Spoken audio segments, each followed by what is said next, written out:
Welcome, everybody, to the 2018 Banter Awards.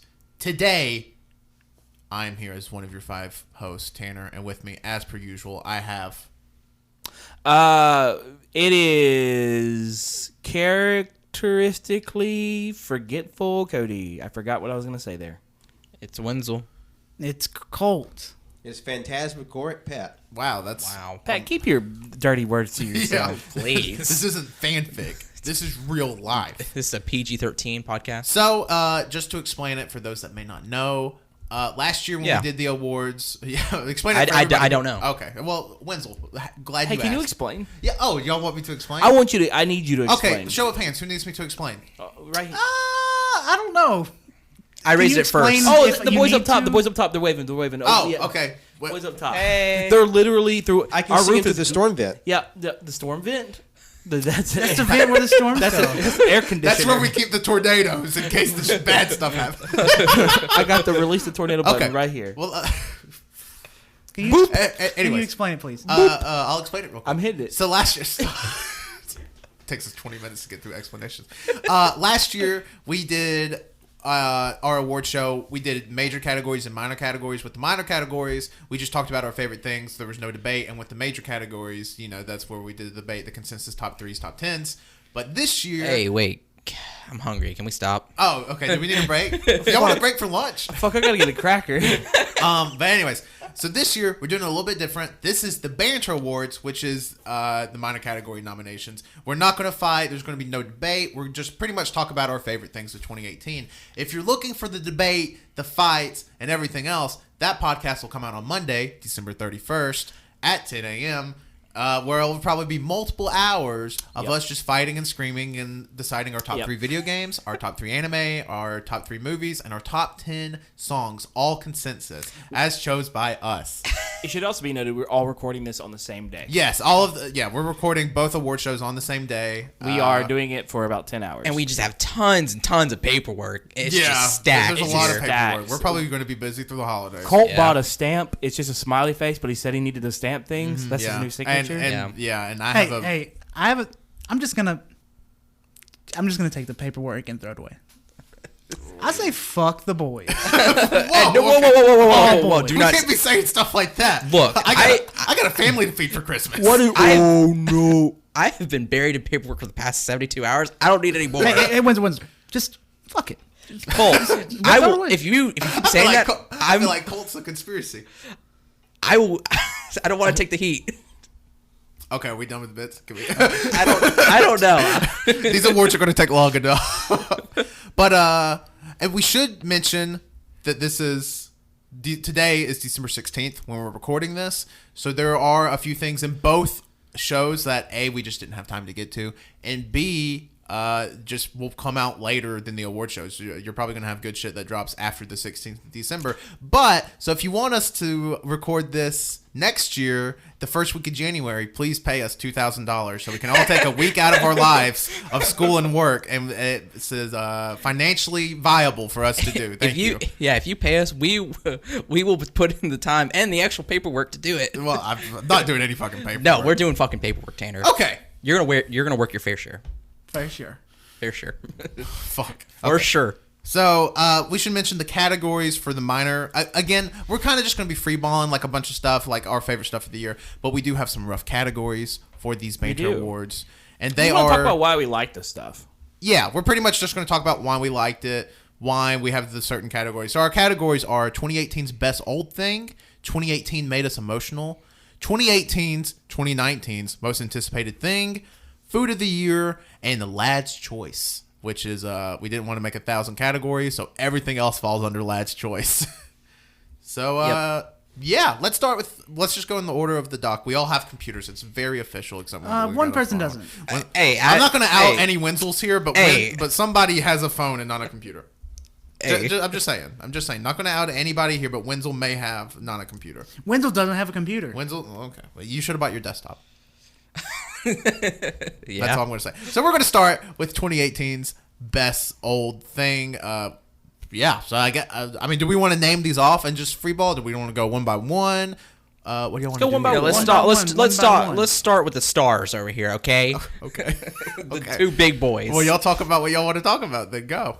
No, I'm scared. Never mind. I'm nervous. I've never done a podcast. I don't know. Are you gonna start it for us? Fuck you. Your name is first on there. We have to go alphabetical order. Would you like me to do it for you? Colt and Vince will can be you now do it? talking about their love of Fortnite in 2018. There we go. Pat did it. Wow. Thank you, Pat. Wow. First up on the list, Fortnite. Wait. Number 1.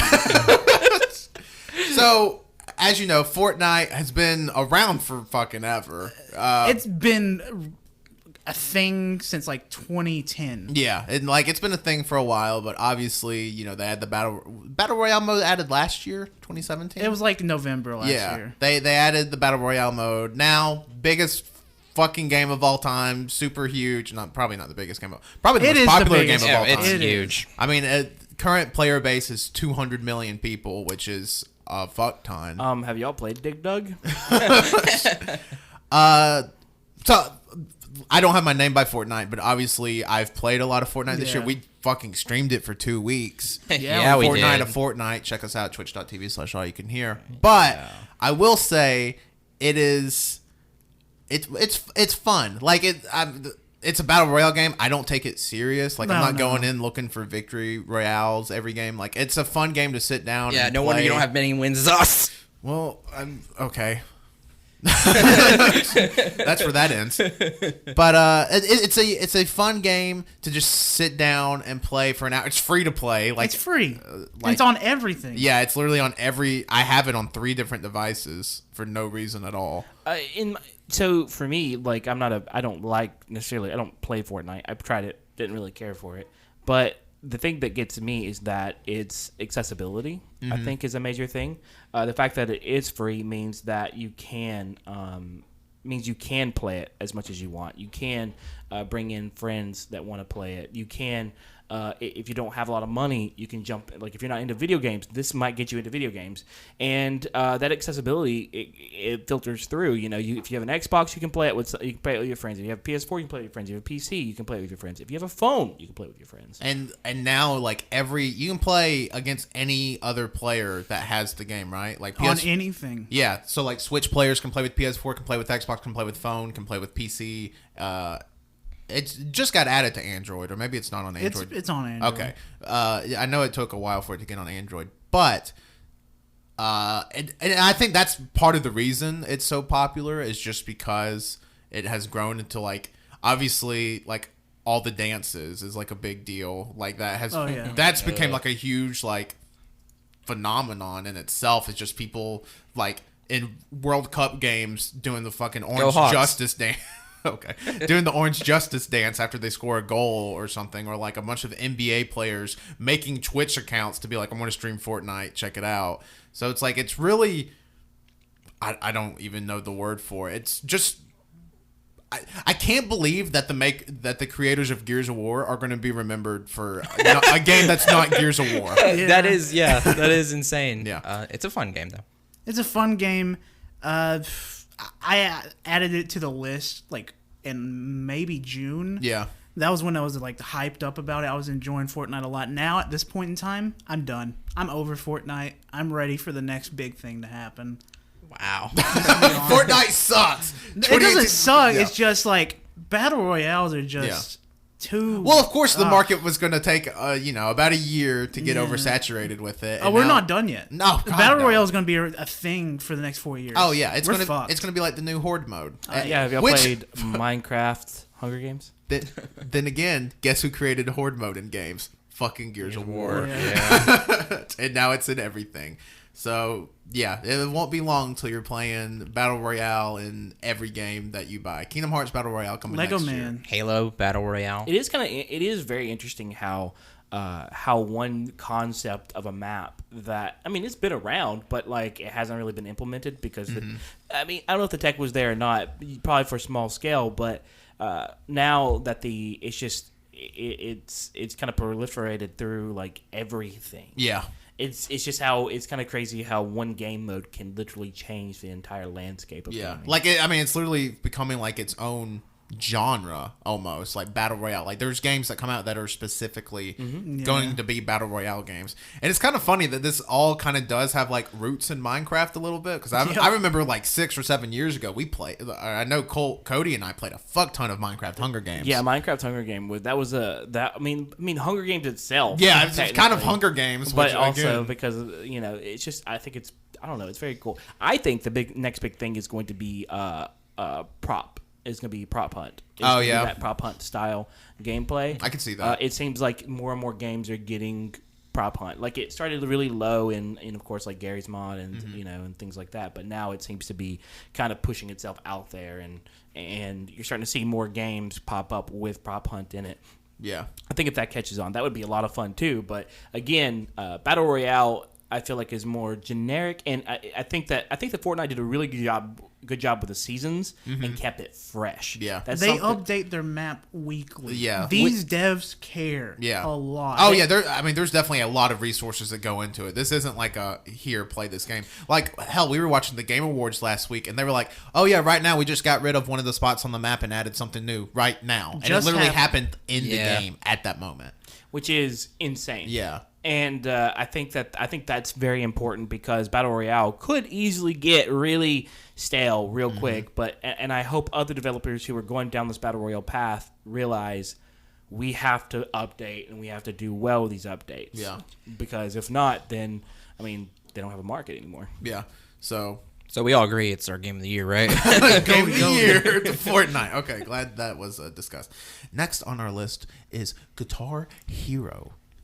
I put Guitar Hero on the list because I want to say around January, February, I installed something called Clone Hero, which is basically Guitar Hero, where you could play every single past and some new tracks where people will track or map out these songs just to play on the Clone Hero. It's amazing. I have over, I want to say 3,000 songs on Clone Hero that if I wanted to, I could just get on there and play for hours. Days with that many songs. Guitar Hero, I miss the days. I really do miss the days where it was just 5 buttons, not that 2 rows, 3 buttons garbage. I hate it. I hate that. Yeah. I'll be honest with you. I hate it. I miss the 5 buttons: red, green, red, blue, yellow, orange. That's all I need. I miss you, Guitar Hero. Big fan of Guitar Hero. I think it's I still think that it's the reason why I'm the only one, I think, out of the group that touch types, and I'm kind of the only person I know that touch types, because I was learning how to touch type at the same time that I was playing Guitar Hero. I don't think that I would touch type as well as I do if it wasn't for the fact of Guitar Hero. And touch typing, I think, is like one of my top 3 best things I've ever done in my life, was learn how to touch type, which is kind of crazy. That and learn Excel in spreadsheet software, and I can't think of the third one. Cook, I guess. I don't know. Teach myself to cook. But I attribute my ability to type to Guitar Hero because it allowed me to train my brain to hit buttons. And to this day, I could still play Guitar Hero. Not the best, but I could still play it. I mean, I just remember going from easy with a 3 to 4 on medium, and then hitting that orange button on the 5, and then like the best point in my life was whenever my hand somehow was able to hit, I think it was green and orange at the same time, and I was like boom, and I was like, this is a turning point in my world. Wow, I'm an expert. I kind of wish Jonathan, God rest his soul, was here. Because he probably, by far the best Guitar Hero player in our he fucking plays guitar like a monster. Yeah, he actually plays guitar, which I assume probably helps a little bit. But Wenzel sucks ass at Guitar Hero. Well, I mean, he started playing Guitar Hero first. Yeah, that's the thing is that's what got him into playing guitar was Guitar Hero. Yeah, he had always had interest in like, because his dad always showed him rock music. But I mean, for the most part, he got his first guitar after playing Guitar Hero. I don't know if it's directly related, but I do think it's somewhere in there related. No. And he really started playing Guitar Hero, and like he's the only one out of our group that's ever been able to play and beat Through the Fire and the Flames on expert. Yeah. So God rest his in soul. Peace. Yeah, rest his peace. Rest his peace. 2013 to 2018. Yeah, our baby boy. We should go visit and put some flowers Yeah, down there we sometime. should. Yeah. He'd just be like, thanks. Jonathan comes At his out of doorstep. Jonathan just comes out of the door like, "What the fuck are you? It's 2 a.m. Leave." Sometimes when I'm at home, I feel like I hear his guitar playing when no one else is around. Oh man. Wow, I bet that's really special for you, Pat. It's probably just your cat, one of the cats. What are the cats fucking shredding? Hell yeah. Like KK Slider, little Zelda plopped up there. Play KK Techno now. Brianna and Jonathan have a cat named Zelda. Oh, well, not Jonathan. He's dead. But Rest in peace. okay. Next on our list, I know nothing about this, so I can't know speak nothing for it. What is it? It's Gundam. What? What's name's by it? I don't know. I love Gundam. This year, this is the year I jumped straight into Gundam. Nothing held me back. I just dove into the anime and like Gunpla itself. I've always enjoyed like giant ass robots. Who doesn't love giant robots? That's I the agree. thing. That's something we can all get on board with. Like aesthetically, I've always loved the look of Gundams. And I said, you know what, fuck it. This year, I'm going to jump into it. And I jumped into it. I got over 29 models just this year. Holy and I shit. built them all. I got to say, I love you, Gundam. Give me a kiss. Give me little moi kisses. Oh, okay. I hear that. Wow. Oh, I'm glad the brother's sending some love to another brother. Or go ahead. I was gonna say, yeah, no, I've never really dived deep into it until this year as well. And last year a little bit because whenever I went to Japan, I brought back some Gunpla and then I built them and then that was about it. But then when I can't remember how Cold exactly got into it. I don't either. It just happened. It just happened. Yeah, it was just an explosion where he just like, hey, I'm gonna buy I remember you got me a fucking Gundam for Christmas. Yeah, I got him a Gundam for Christmas, and then literally from then on, it was like he started buying and buying. And I was like, you know what? I want to fucking build more too. So I started building more and started getting deeper into it. And then he told me about Iron Blooded Orphans. I was like, oh, I gotta watch it. Watch the first season. I loved it. I need to watch the second season. But yeah, it's just a nice, relaxing activity. You gotta have patience and you gotta have a steady hand, and I got one of those. Yeah, and it was really fun whenever we streamed it as well. Yeah, I've really enjoyed watching y'all stream build, like just some really just kind of low key music in the background. Y'all just talked and built for like 4 hours. Yeah. Like that's one of my favorite things I've watched on Twitch this year, just because it's so relaxing. And obviously I'm biased. But or not biased. Why didn't you nominate us for a streamer of the year at the Game Awards? Yeah. I mean, you Cole were, and but Wenzel. Reggie was really adamant about having y'all on the list. So sorry. Damn it. But it's cool. Like I don't have the patience for it. I couldn't do Lego as a kid. I can't do Gundam now as a 23-year-old because I just don't have the patience. I also really don't have a steady hand. I have very like I'm surprised this computer's not broke. Just because my hands are so not steady. And may already be broke. Who knows? My hand shakes all the time. Oh, yeah. My hands are not steady at all. I've got patience. But I have the ability to be like, I'm going to do this. What the fuck is your problem? Cody just turned Gundam to Gatum. Oh, my God. But it was a lot of fun to watch y'all build. So I guess that's my enjoyment of it for the year. I don't know if I would ever have fun actually building one, but we did watch. You might. We did Just watch an pick episode. up a $10 kit. You might enjoy it. Well, maybe. And we did watch an episode of the anime for one of our anime. Oh, yeah.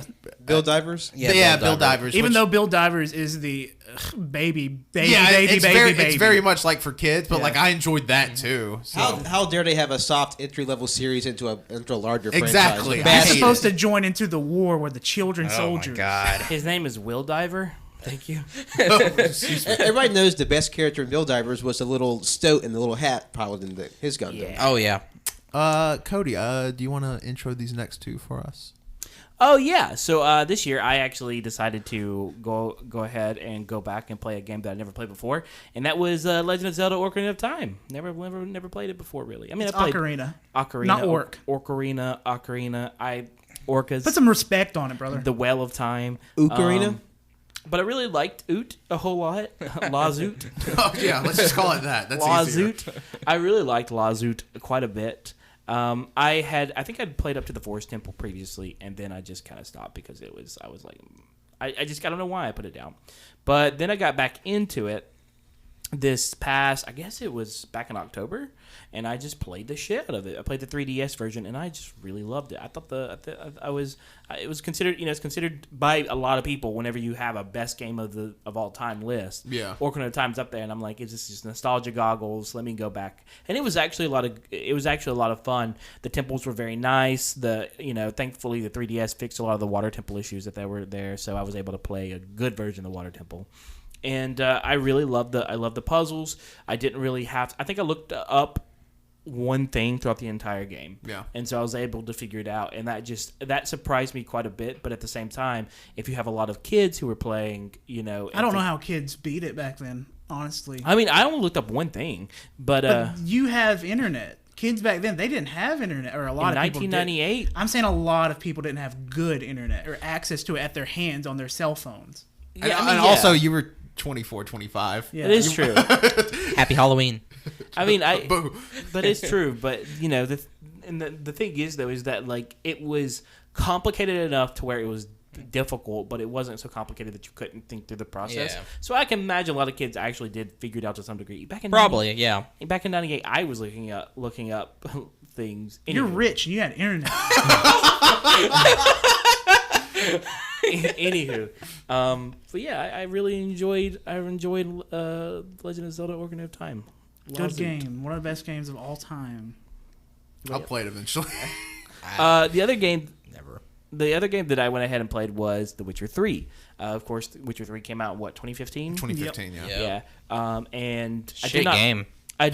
You say shit game? No, it's really good. When Wenzel got scared for a Wenzel's moment. Wenzel's baby's beeping. What? That's all right. He's gonna fucking die. Whittle has a Tamagotchi Yeah. that he got last week on the show. Can you hand me my backpack, actually? Wenzel's stressing out. He Hold on. Let's get needs Wenzel's Tamagotchi. Please? Can you get it? My backpack? Pat! Somebody get this man's Tamagotchi. Get it. No, it's not. Cat was moving around. It's in, I think try that pocket. Wait, did somebody bring toilet paper? No, we talked about that earlier. Did we? Yes, me. Well, it's a good thing I brought toilet paper because this haven't got to just shit itself. Oh, nice. Why's it got X's over its eyes? Oh, I'm sorry. I'm cleaning it up. All right, talk about Witcher. We're calling Tamagotchi services. Hold on. No. We gotta wait for Wenzel. Oh fuck, that's loud. It's very loud. Man, this was the best Thrifty Santa present. I mean, It's yeah, just it's... been such a hassle in your life. Ah, fuck, she's hungry. What did you name it? I named it Mask Off. Fuck it. Yeah. Fucking man. I stuck with Tammy for a little bit as a baby, but then when it turned into, I can't remember its name, like the type of Tamagotchi it turns into, but I was like, I'm going to call it Mask Off because it has something to do with a mask. Okay. Did you take it to school? Yep. Did it go off in class? It did, but nobody could hear it. I knew it went off because whenever I took it out of my backpack, it pooped, so. So, Good yeah. Lord. Has it died yet? No, that's still his original one. Wow. Yeah. You're a good mom. That's pretty impressive. Yeah, I don't know if I ever had a Tamagotchi. Yeah, no, the living- Tamagotchi that it turns into, it only turns into that one if you take good care of it. Yeah. Yeah. Well, Not I can tell you're excellent getting care. a little stressed about it. Well, You're full of gray hair. Yeah, and then the version that it turns into a different one if you take perfect care of it. Oh, okay. Yeah. Witcher 3. That's what. Back to. Sorry, Mask Off is being a bitch. Next time we're gonna have to pause. Oh, Tamagotchi break. We'll be right back. I played The Witcher 3 for the first time. I love the Witcher series. I went back and I actually forgot to put in Witcher 2 as well. I played this year. So I played Witcher 1 about 2 years ago. I love Witcher 1. It was a great game for the PC. It was cheap on GOG.com. And so that's a sponsor, GOG. Hey. Not a sponsor. But Witcher 1 was really good. Witcher 2, I went back and played this past May, and I really fucking enjoyed Witcher 2. I think it was short, very, very short. I did not. It was Oh, yeah. It was maybe between 8 and 10 hours of gameplay, which was surprising to me. I think. I'm not really sure. I think it was 8 to 10. I felt real short. But it was much different in the way it was kind of laid out, and it was really impressive. With the graphics were really good, and just the story is just so goddamn good. And everyone of course was praising Witcher 3, and I jumped in headfirst into Witcher 3 right after Witcher 2. and I played it on PS4. And of course, I had to get used to using controller over because I don't usually do console. I don't know. I'm not used to using a PS4 controller, and especially with Witcher because I'm so used to it. But it was just so much fun to go back and play it. The game itself, I think I dropped a solid month into the game. Mm-hmm. Like not continuously, of course, but like at least 60 or 70 hours. No, every time we met up, you brung it up. Yeah. Which, I mean, I get it. It's a great game. Shut up. I Pretty much what you did with Skyrim last year. I get obsessed with games real quick. But The Witcher 3 was actually it was a whole lot of fun. You got to do the choices actually had an impact, and I don't know, I thought it was a very, very good game, and the fact that I got to see it, like, I get it. If you've never played the first and second one, you can always jump in. You can always jump in like The Witcher 3 or The Witcher 2 for that fact, and just sort of get briefed on it. Mm-hmm. But for me, it was so wild because I was able to just I saw the storyline weave its way through from the first to the third game, and so a lot of the characters that was played, they had emotional impact for me. Yeah, and so like the whole, we just had a lot of fun with it. Love Witcher 3. Love Legend of Zelda. Lazoot. Love Lazoot. And definitely would recommend playing them. Witcher 3, another game that is probably one of the best of all time. Oh yeah, definitely. I really love the Witcher books. I have the first one. That's the only one I own, but I love them. All of them. No, I mean I read the rest, but I only owned the first one. And she went to a different school. Witcher 3 is at the top of my get through in 2019 list before Game of the Decade talk next year. I think when I played it, I left off. I got killed by a bear. Okay. That's the beginning of the game. Yep. Makes sense. I actually also put a game on here called Faster Than Light FTL. It was made by Subset Games, which, if you recognize that name, they also released Into the Breach this year, which is another very popular sort of tactical game. And I've been playing it a lot because I've reinstalled Steam on my laptop 2 months ago, and I've been playing FTL. And it's just, I remember getting frustrated with it when I originally was playing it in like 2013. I'm like, man, I'm fucking stupid. I don't know how to play this game. Like, 'cause there's a lot you have to juggle. You have to juggle all your like people on your ship, and like you have to make decisions based on like, hey, this ship, like, do you want to attack it? Do you want to let it go and it gives you materials, or you want to attack it and get more materials from it? So you kind of have to play it like that. But it's like this year is the first time I would say I beat FTL, which is make it through a certain amount of areas, and it's just a fun game, and I'm really glad I went back to it because it's usually not a type of game I would like. It's very strategic. Mm-hmm. Like usually the only type of like strategy games I like is like Civ. Yeah. But this game, and this game's not like Civ at all. It's a roguelike, and it randomly generates new stuff every time you go through. But it's just a lot of fun. I mean, again, it's several years old at this point. Like people say Into the Breach is fantastic. I've never played it, but it's on Switch, so I guarantee you it's the best game of all time. Faster than Light. I played it a few times. I like those like micromanaging sort of games.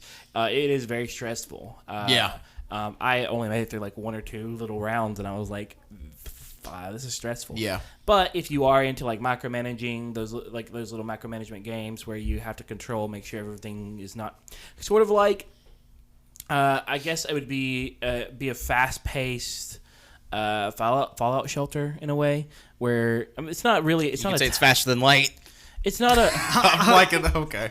I guess it's not a tower game. I don't really know what I can't think of the words that would describe what the game is, but one of the few things about it is that it literally can load up on basically any laptop. As long as you can have Steam on the laptop, you're going to be able to play Faster Than Light. It's typically really cheap, and it'll provide you with hours and hours of fun. So yeah. You'll learn how to build chips. Well, you don't, but okay.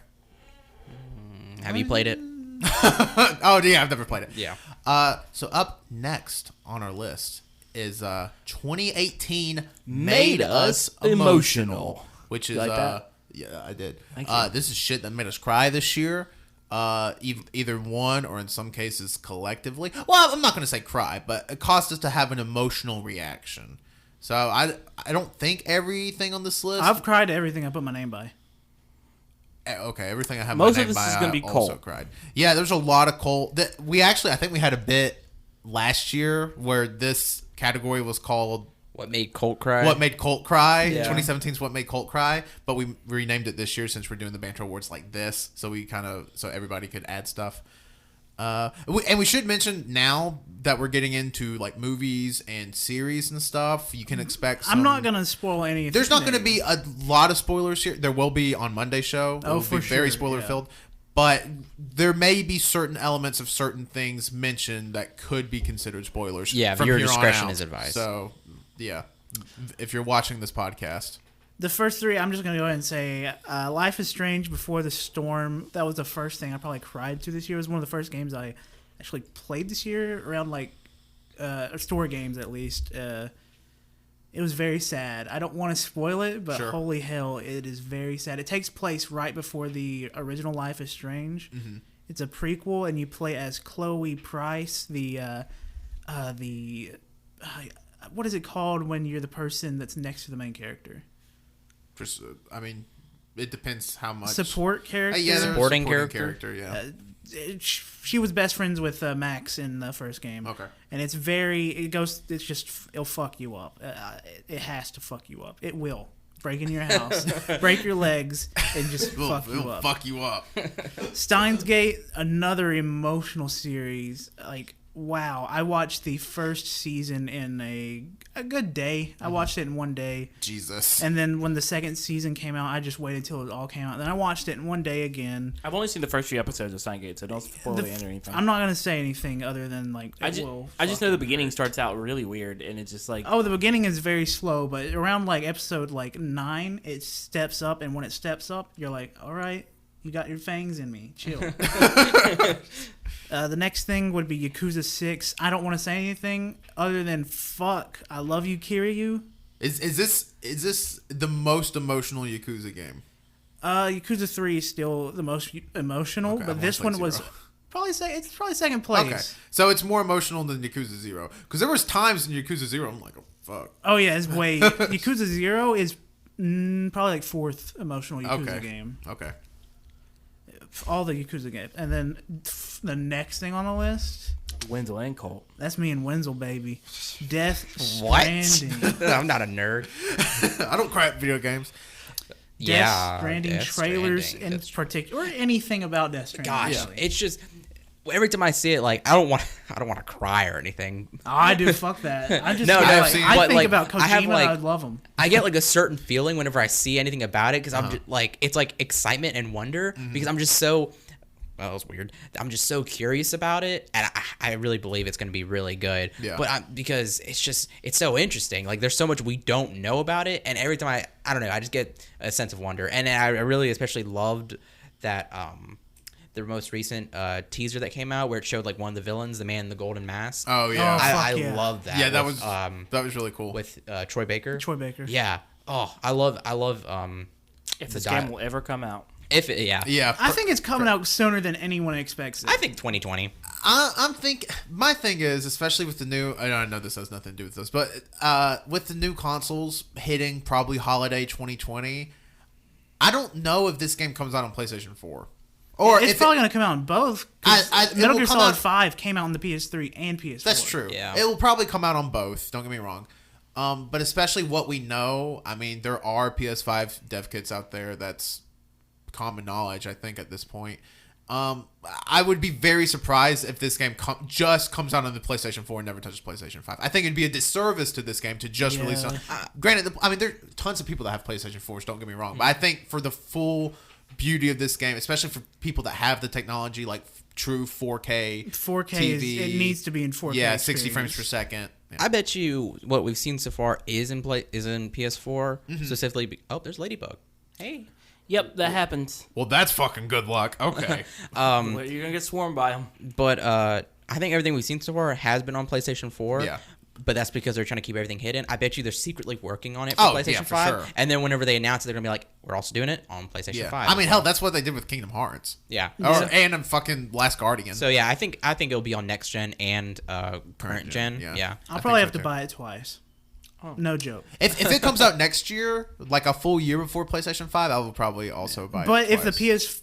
if it just comes out after the PS5 release, I'll just get it on PS5. Yeah, there would be Yeah. no reason to own it twice. Yeah. But I'm kind of in the same boat. They make me emotional. Not that like I see them and like I want to cry, but I see them. I'm like just knowing all the stuff that happened post Metal Gear Solid 5 and like Kojima getting screwed essentially. They literally took off the from Smash. It's the exclamation point for his like little image for Snake's image down there instead of the Kojima like fox. Oh, weird. Yeah, because Konami. Yeah. That was part of the deal. Oh, yeah. For them to be able to use him is they could not use because in 08, what's the 08 Smash Brawl. they actually had the yeah. Konami little fox or whatever that's like, or not Konami, the Kojima little fox, but The Metal Gear in Fox? Metal Okay. Gear, it's Metal Gear Fox, but it's closely related to Kojima himself. Yeah. And they actually replaced that with the exclamation point now. Interesting. Yeah. But That's yeah. kinda sad. So I'm excited. Next thing on the list, it has Colt's name by it, but if you know me at all, you know my name's going to be on it. Kingdom Hearts 3 trailers.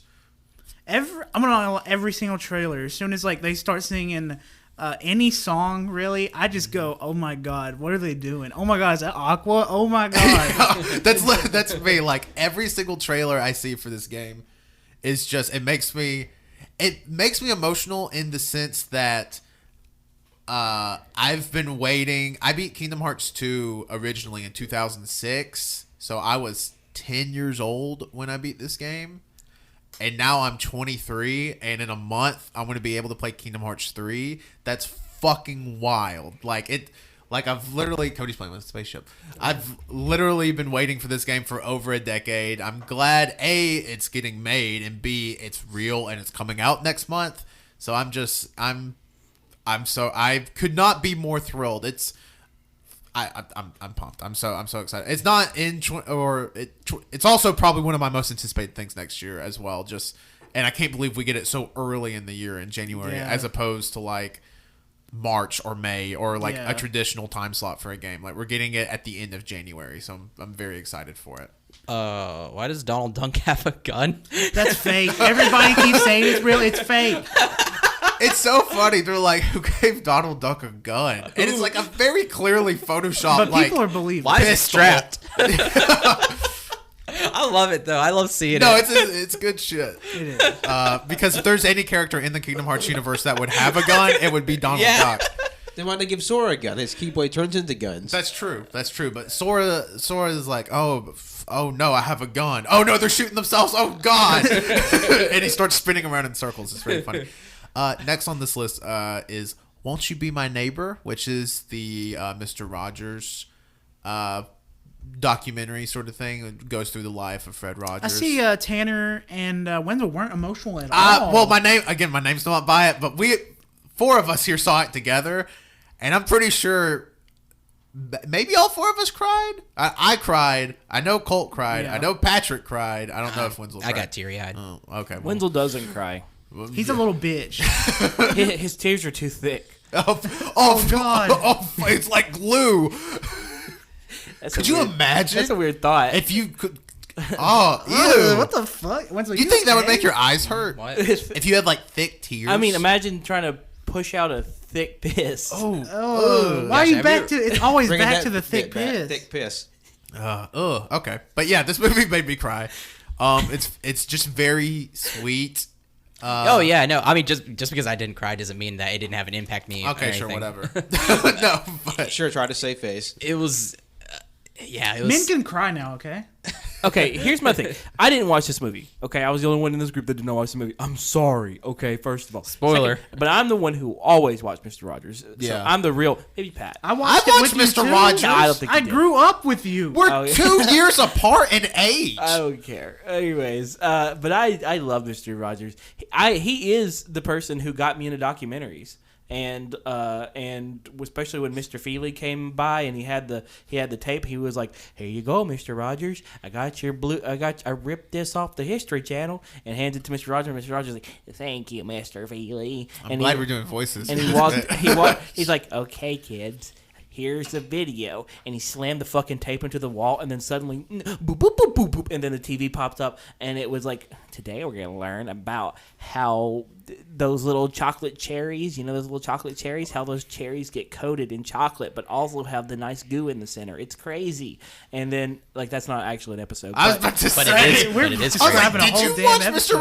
Rogers? and then I think all of his childhood memories are just blurring together. No, it's modern marvels. that's the reason why I love. And then how it's made. I love how it's made. I love We're modern not- marvels. Modern marvels is What? Nothing. Colt was just very confused for a second.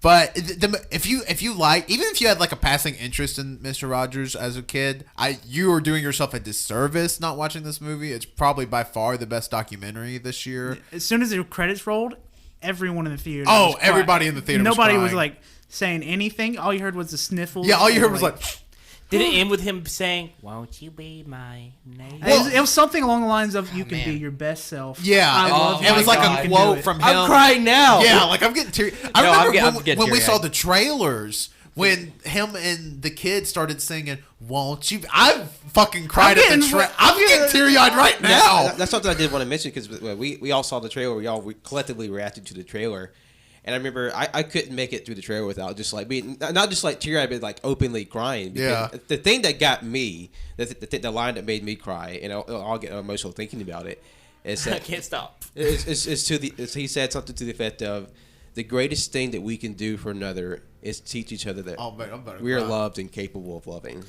And that was a line that broke me. 'Cause that- Oh my god.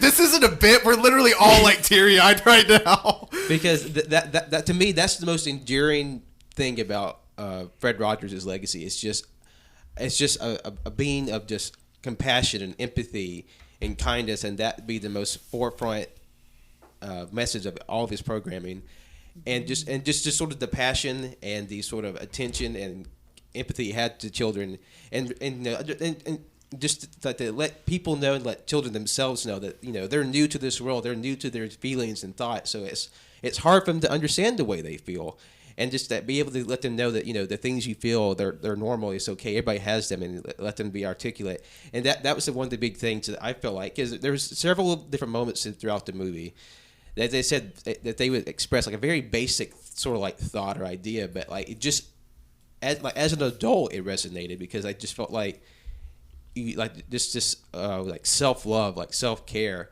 like there's a, and it's those you didn't really think about. There's a line in part of the movie where he talks about like a child thinking they're a mistake, thinking they don't that they're wrong, or that they shouldn't be alive. You don't think about a child having those thoughts, but they happen. Yeah. Kids make mistakes, and that's something I thought was beautiful. Just they recognize the validity of the positive and the negative thoughts that people and children can have, and that's to me the biggest thing is just accepting and loving yourself as just as beautiful and imperfect as we all are, and that's Patrick, are you Mr. Rogers? yeah.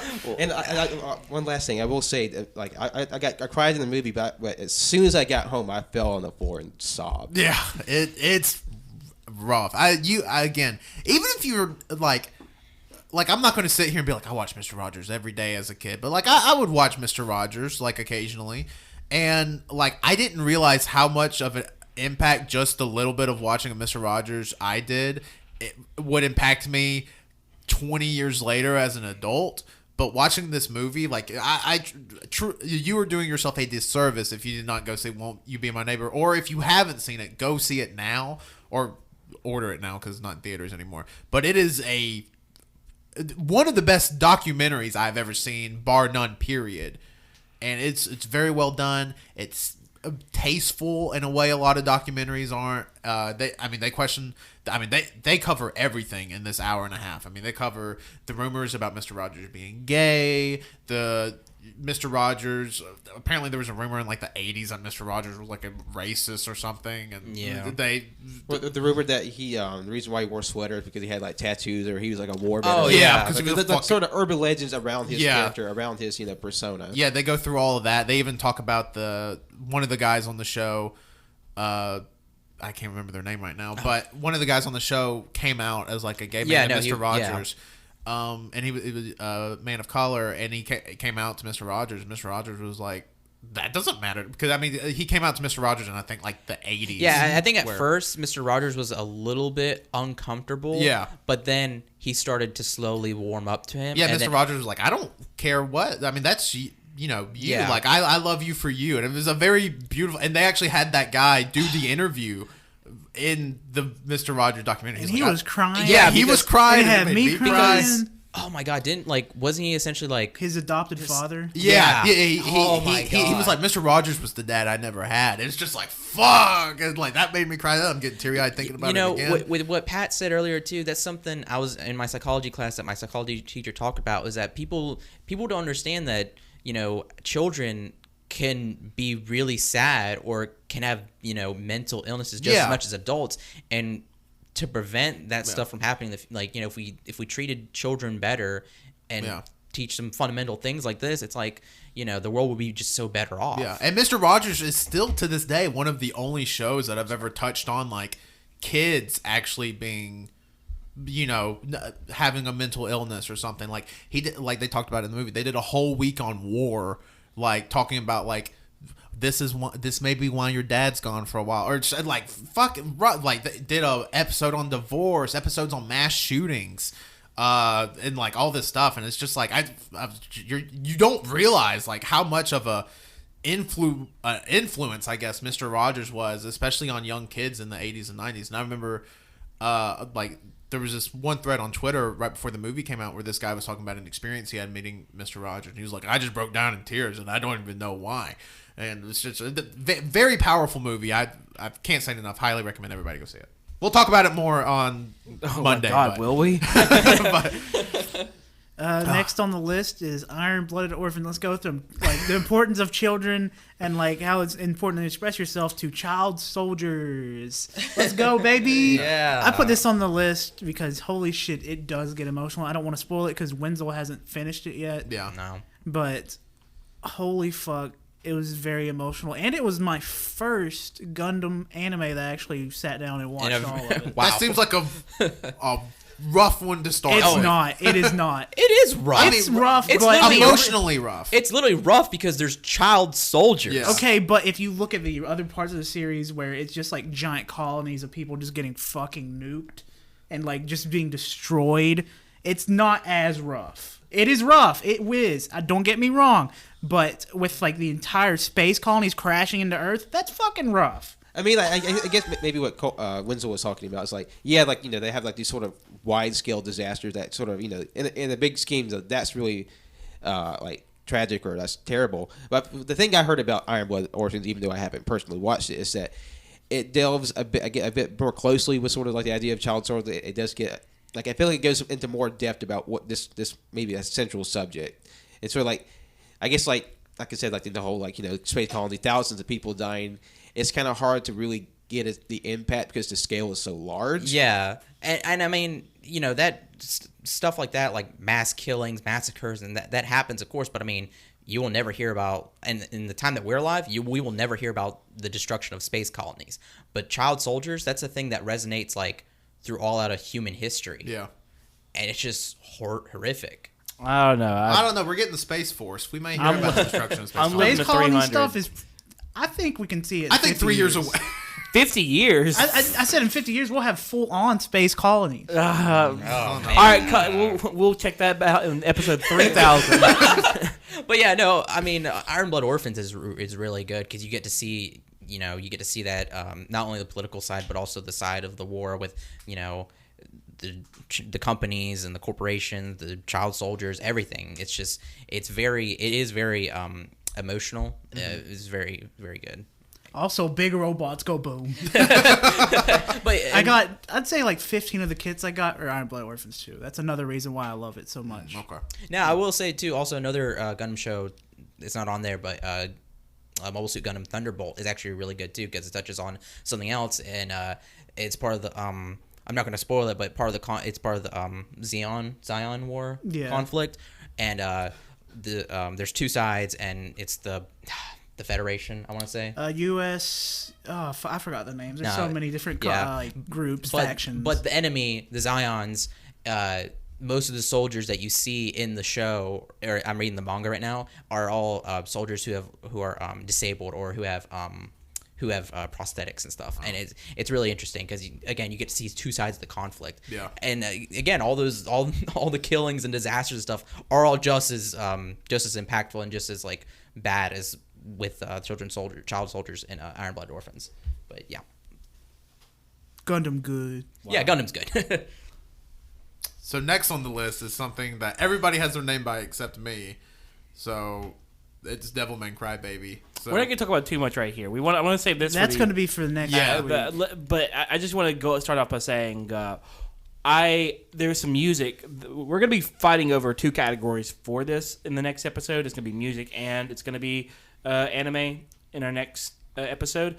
However, I just want to say I listened to some of the music for the first time since I watched Devilman Crybaby back literally almost a year ago now. It came out in January. I think it came out January 7th or something. Yeah, it came out like the first week. Yeah, and let me tell you, I listened to that music and I was washing dishes and all of a sudden I had that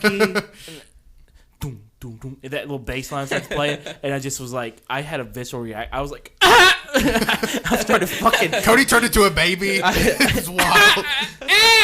The neighbors were just like, "What the fuck's wrong with him?" No, no joke. Honestly, in my opinion, one of the best anime soundtracks of all time. Oh, the soundtrack is phenomenal. I will say, like, because Devilman Crybaby is obviously contentious for many different reasons, but the most unanimous thing has been the support for the soundtrack. Yeah. The soundtrack is. I mean, there's a lot about them. It's bumping. Amazing. I mean, we're gonna definitely get into more Devilman Crybaby. I'm just gonna let you know. If you watch Devilman Crybaby, and you don't fucking just get fucking wrecked by it, what's wrong with you? Oh yeah, no. There's somebody who I talked to in one of my art classes who I brought up Devilman Crybaby, and then he was like, "Oh, that fucking sucks." You know what? Strangle him. Well, he oh my gosh, I want to say he watched the original and he read the manga and stuff, and he was just like, it does not do the Devilman series service. I was like, okay. No. I feel like that's a weird take considering it's like one of the most. Yeah, everybody that likes Devilman Crybaby fucking loves there's nobody that's like, I'm iffy on Devilman Crybaby. Yeah. You're either very much against Devilman Crybaby or you're like, this is one of the best anime of all time. Yeah, that's pretty much what I said. I was like, you're either for or against it. And he was like, I'm against it. He said he sucks. He said he also said the animation he did not like the animation. Okay, well, that's also stupid. Okay, fuck off. Okay, whatever. Anyways, I'm already pissed. Sorry, dude. Piece of shit. Next on the list, I know, and everybody that has their name by this next item, which is me, Cody, and Cole, I think this was a first-time viewing for all of us in 2018. Coco. Holy shit. I have never ugly cried more during a movie except maybe Marley and Me. Coco was not a movie that you would think you would cry at until you started crying at it. It was at the beginning. Don't want to spoil anything. If you're gonna cry, if you want to cry, watch Coco. But like throughout the entire first portion of the movie, it builds up characters. You start getting emotionally attached to the characters, and at the end, you're like fucking ugly crying. Yeah, it was like at no point in the movie did I feel like crying until the very end. Yep. No, then I was like, why am I crying? Yeah, like it's literally tears started coming out of my eyes. I'm like, why is this happening to me? It was rough. And talking about movies with great soundtracks, holy shit, the music in Coco is phenomenal. Top tier Pixar stuff. Like, it is phenomenal. I don't think it got as much like, I don't know, excitement. It got a lot of love. It got a lot of love, but it also like it came out towards the end of the year. It came out in 2016. Like October. About I mean, which is fine because that's when the holiday that's when comes out. Yeah. And of course, it was definitely directed towards a Hispanic audience, but it was. But the thing is though, is that like I'm not sure if I don't know if it was. I don't think it gets the praise that it deserves because it's like a top 3 Pixar movie. It's probably my favorite Pixar movie. It may be my favorite Pixar movie. It beats out Incredibles 2 by a long shot. Yeah. Like, so I mean, it's phenomenal. Wally still holds a special place. Wally's good. God, when he fucking runs over that cockroach. I'm also a big. I also love Toy Story 2 and 3. My friend sent us a video of a chicken in pants. I saw a video of the chicken and pan. It's fucking great. It better not be the same video. I'll show y'all later. Yeah, 2018 made us emotional. Chicken and pants. I did want to say the chicken and pants reminds me. Cody sent a video in our Twitter group chat. You watch yourself, Pat. There's a little of like a chicken wearing like shoes. Hell yeah. Set to like some really like odd music, and I swear to God, I came to fuck unglued over that video. I had never laughed. Patrick was harder, so pissed. harder over a video because I at our apartment. Up on the upstairs, and Johnson said, "I don't know Ghost how of Jonathan. I don't know how the ghost of Johnson didn't hear me just scream over that fucking video. Like I laughed for 30 goddamn minutes. Like I cannot stress how just like I had a mental breakdown over this stupid fucking video. No, I mean it's something to see. Chicken's wearing clothing because It's so 'cause silly. if you ever watch a chicken, they have like strange. I don't say humanistic, but it's uncanny movements at times. But then when you put them in like pants, it's just like we can make a TV show out of it. You know, speaking of chicken and pants, you should go check out my Oh my God, we're plugging already. my Etsy store. I have tons of farm animals in pants stickers. Go buy a pack. Oh, Wenzel, question: what kind of farm animals and pants do you have? Thank you for asking, Tanner. Chicken, dog, sheep, cow, pig. Did he say chicken? Oh yeah, chicken. Chicken in pants. I gotta ask you a question. What's your Etsy store? How do I find your Etsy store? You can go on my. He was like, I wasn't expecting that. I was not. No, you can go to my Twitter account at WinzyWokie, and I have a link in my bio, whatever it's that area. Wenzel, isn't it also your pin tweet as well? Yeah, it's also my pin tweet as well, and you Wow. can go to my art Instagram at World of Winzy. It's also in there as well. There's a little link. You can click on it. You can also just go to Etsy.com/World of Winzy. Now, Wenzel, it's the holiday season. I only have $8 left. How much are these stickers? They're $5. Oh my God! I know, affordable. Wow. You get a set of 5. One sticker for every $1 you pay. There's Yeah, 6. Yeah. No, there's 5. No, Oh, 5. yeah, Oh, animals. sorry. I hope I did the Etsy one right. I don't know. I don't know how links work. Whatever. tinyurl dot. Cody, so this next thing Cody put, why don't you intro it for us? What'd I put? Made an ass. Oh, Made in Abyss. Oh, shit. Made in Abyss was an anime that came out in 2017, and I think it got Crunchyroll's award for Best Anime of the Year. Or Season 2 is coming out next year, too. Oh wow. Made in Abyss, I watched it, and I didn't, let me just say this. I came into the anime probably around episode 4. I watched episode 1. I think I skipped over 2, 3, and 4, and maybe I came in at 5 or 6. I can't remember. But the very first half of the series is super lighthearted. It's kind of everything's kind of chibi. They're all trying to. The whole premise of the anime is that they are on an island. They live on an island that with this gigantic hole that goes down to they don't know in the island, and it's a massive crater, and it goes straight down to somewhere we don't know where. And these people, they're explorers. And as you get older, you get different colored whistles, which show like what level explorer you are. The problem with the hole is, why haven't they reached the bottom and come back up? Because at certain certain levels of the going down into the hole, certain adverse effects happen as you go up. At the first level, you get a little dizzy. Second level, you go up, you start like getting physically ill, and then it goes down and down and down to where you get to a point to where it's a point of no return. As you go up, there's one, I think it's the 4th level, where when you try to go up from the 4th level, you start bleeding from every hole in your body. Classic. And again, I should reiterate, beginning half of the series, really cutesy, chibi characters going for an exploration.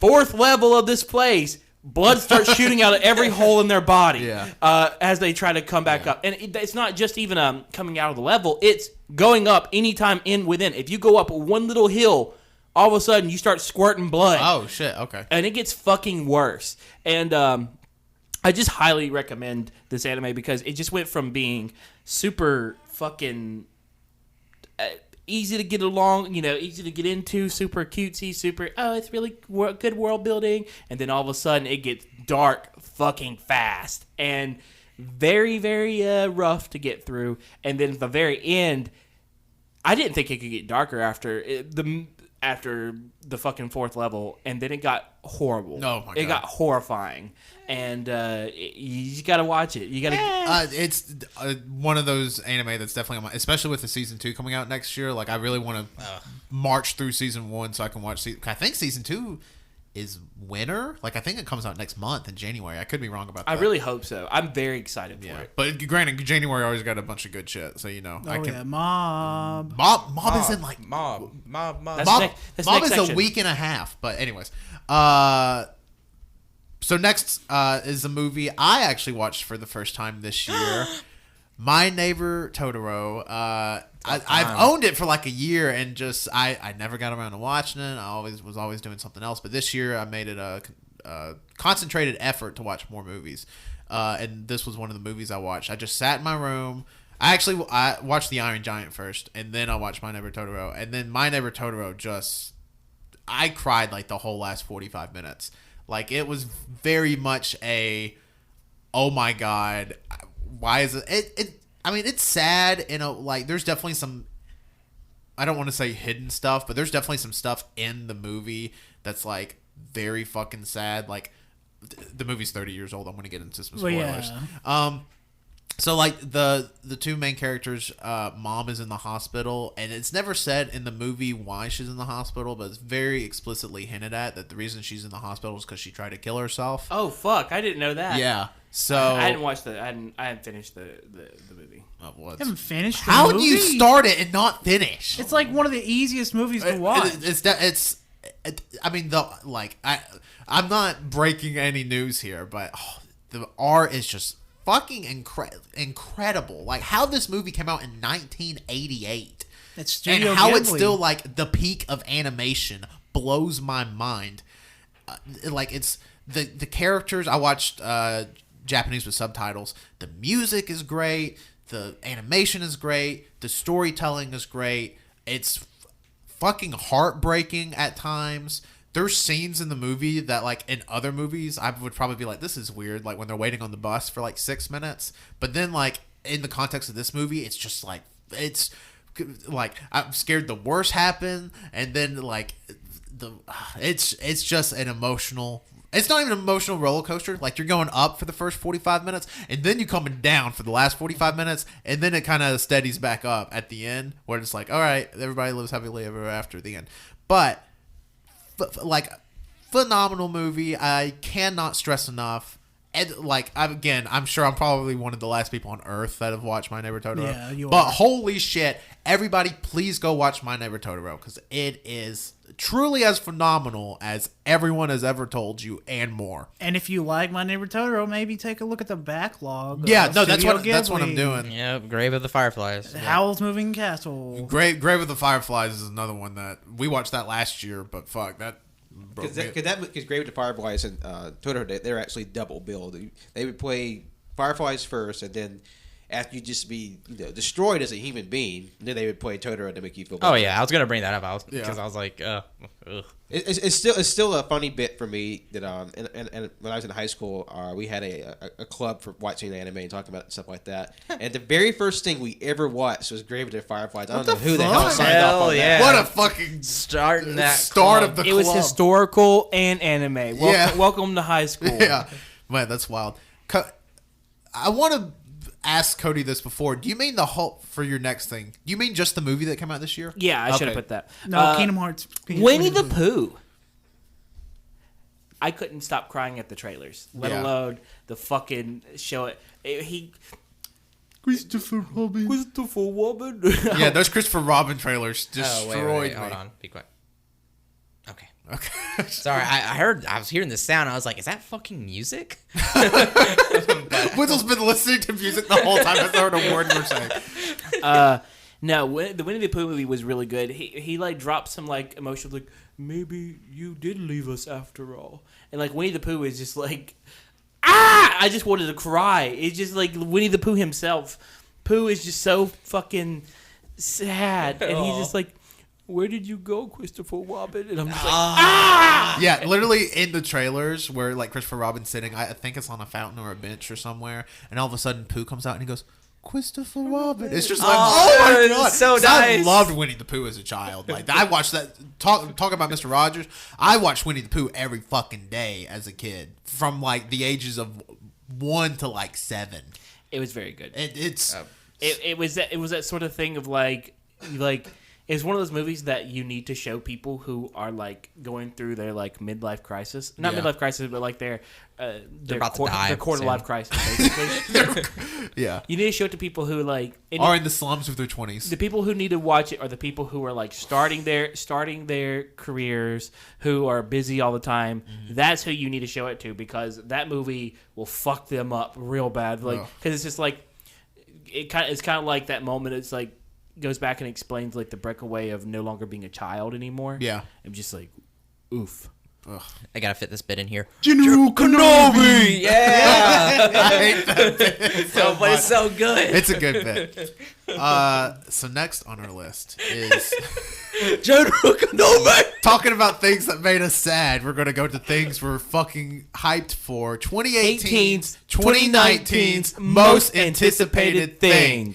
First up on our like list. that? Yeah, that's Yeah. pretty I'm good. glad. First thing on our list, Detective Pikachu. Oh, I'm so excited. I am so stupid hyped for this stupid movie. It doesn't make sense, but yeah. It looks good. It Why does. do people want to fuck Pikachu? Is that why? Oh my god. Nope, I didn't know that was a thing. Yeah, that's It's on my Twitter fucking every day. yeah, the that's the past thing. Week. People are really horny for Pikachu now. I still like that one picture where they took that one still of Pikachu making like this face. I don't know why I'm doing a visual bit on an audio. Winslow literally did the face. There's someone up there Newton to Detective Pikachu right now. Yeah, it's gross. The only thing that threw me off in the trailer, everybody's like, "Oh my god, these Pokemon are horrifying." I think the Pokemon look as good as you can make them look. Yeah. Yeah. Except I never even thought that Jigglypuff was fucking hairy. You did? Really? I always thought Jigglypuff was a ball. Wigglytuff has like a little. They both have a little tuft of hair on the Yeah, top. I didn't think that was hair. I You're thought that was stupid. like I thought it was like Kirby. You're a fucking idiot. Did you? Did you think it was flesh? Yeah. That's really okay. That's really You weird. thought they had a flesh? Yeah, I ball? thought Jigglypuff and Kirby were the same material. Tater, are you okay? That Now you sounds think terrifying. that. Now you think Wow, that I'm really Sylveon loud. has flesh ribbons too, Hello? right? No, I hair. get that's hair. I thought Jigglypuff and Kirby were canonically the same thing, pretty much. Well, I mean, no- the same material. Okay, I get it. Yeah. I don't think. But let's just establish right now: Jigglypuff is hairy. Kirby is just. His Next thing skin. It's a fucking ball. Next thing you're gonna tell me is that you're gonna think Clefairy's wings are flesh. No, They're feathers. I understand. Like it's never even hinted at in the games or in the anime that Jigglypuff is fucking hairy. It's never hinted that it's fleshy. Yeah. Yeah, because they poke it and when I did my research, they poke it and it just makes a flesh sound. That doesn't make sense. And plus, in the Smash games, they always joke around how like Jigglypuff and Kirby, especially in like Melee, that Jigglypuff and Kirby are like the same thing. So I because just they have always, the same moves. Kirby's also hairy. Kirby's not hairy. Are you insane? Kirby does not have hair. I'm with Kirby Canada is not there. hairy. What do you think? If Kirby's fucking hairy, I'm dead. Kirby's shaven. Well, someone contact who's the Sakurai. Sakurai, because I forgot made Kirby. He Yeah, I made forgot. Kirby. he All of made his Kirby. characters That's can the reason fly. why Kirby's number one.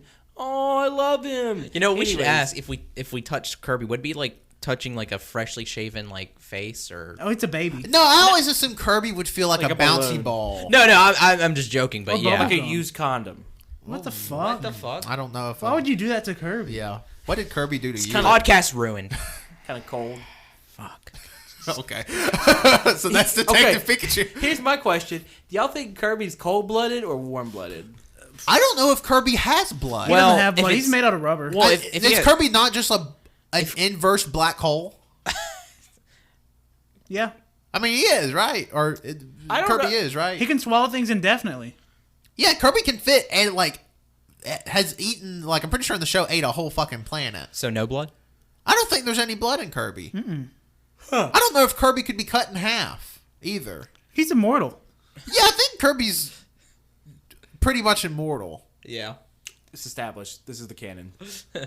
All right. Hashtag Sakurai. Let us know. Kirby, is he... Wow, we didn't really talk about What's his Detective take? Pikachu. Okay, look. I think I think it's interesting that no matter whether or not this movie is good or bad, we're all going to see it. It's going to be a fucking ride. Oh, hell yeah. Oh, yeah. But excuse me.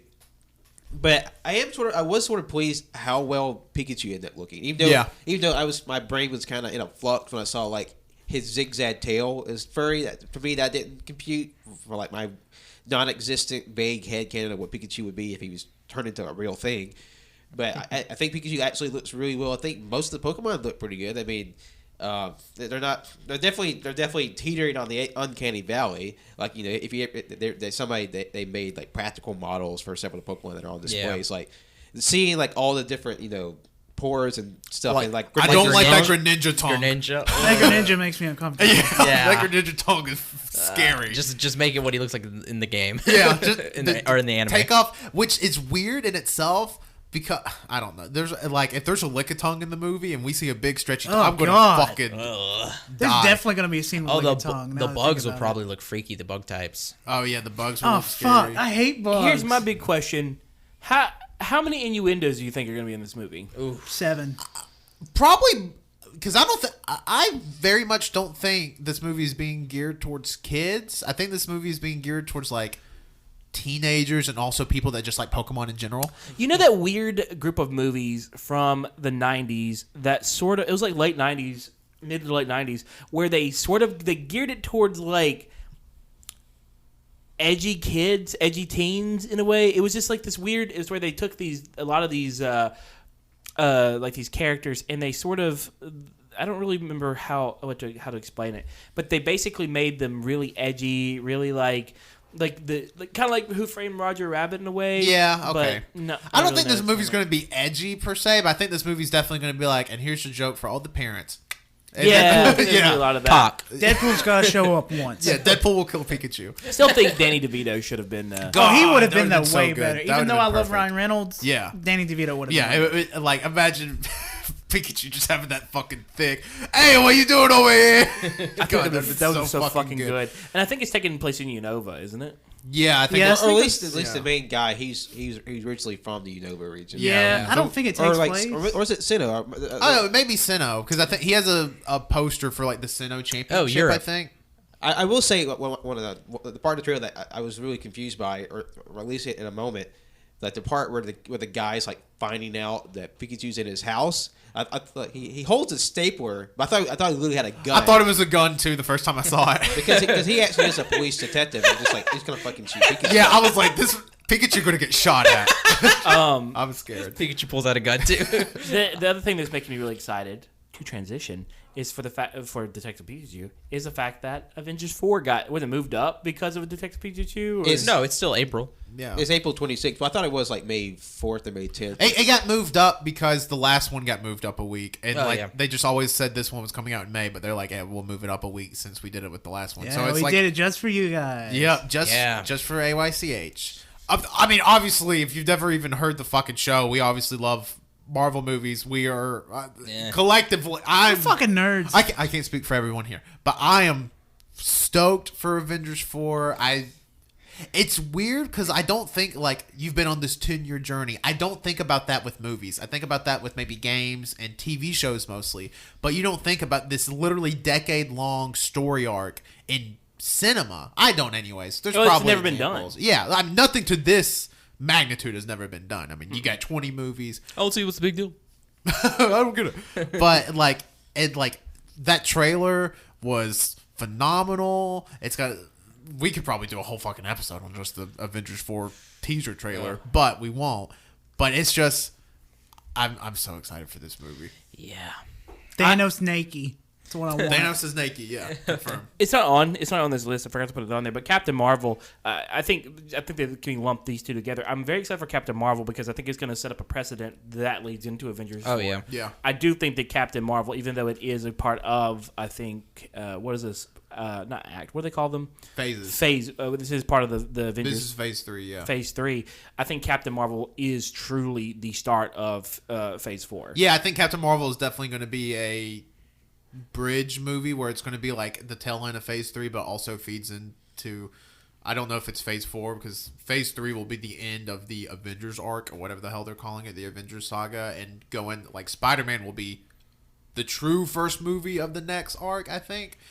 But I think Captain Marvel definitely will feed into it. I mean, it has to. I think Captain Marvel is going to show us what's next within the world, Yeah. within MCU. Yeah, which I mean, the whole thing with the scrolls, I think it's gonna be. I want to say it's probably gonna be a big part of the next saga because this has just been Avengers and having to deal with Thanos. So it's like, well, I mean, they're gonna have to take down Thanos. What's next after that? Yeah. I don't think there's any To Thanos. I also think there's no prediction that we could ever make that could. No, line up probably with not. what's No, gonna I don't happen. think so. I mean, we can sit here and speculate all fucking day. I mean, Thanos turned into a good guy is one speculation. Yeah. But going back in time is another speculation. Cap's gonna die. Cap's gonna die. Cap's or Cap's gonna die. or Cap's gonna die. Or Captain America's going to die. There's know. there's also that one fun little theory that because if you notice when Ronan is cleaning off his blade, there's no real There's nothing blood on it, yeah. So everybody's like, it might be scroll blood. Yeah, that they took out of the trailer because the theory behind that is because in the Infinity War trailer, Thor holds his fist up, but they actually just took out his hammer. 'Cause Yeah, they didn't want to. and I mean that scene was never used, but it's supposed to Yeah. be like there's certain elements in the trailers that like they'll just take out, Yeah. they'll edit out, so no, you're not spoiled. Because I mean, it's not like, and again, this isn't breaking news, but it's not like, okay, the movie's 2 hours and 40 minutes. We have 2 hours and 40 minutes of footage. Like, it's like there's probably 6, 7, 8 hours of this movie that will never see the light of day, and we're still going to end up with this 3-hour fucking thing. Yeah, So- it's this huge fucking ride.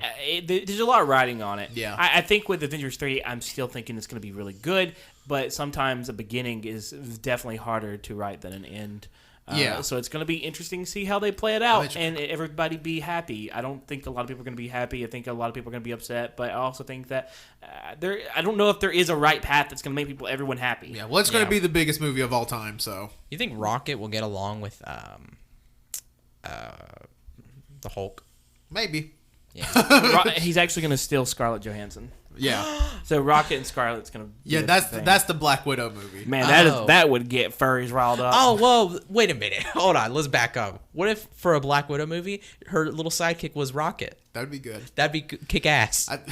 Yes, dude. Are we bringing it back? Are we bringing it back? Kick-ass, dude. I haven't heard that in a while. That's an old thing. Yeah, that. I don't even remember where that came from. It's just like a trigger and my brain went off. Oh, my God. And it We're the Winter exploded.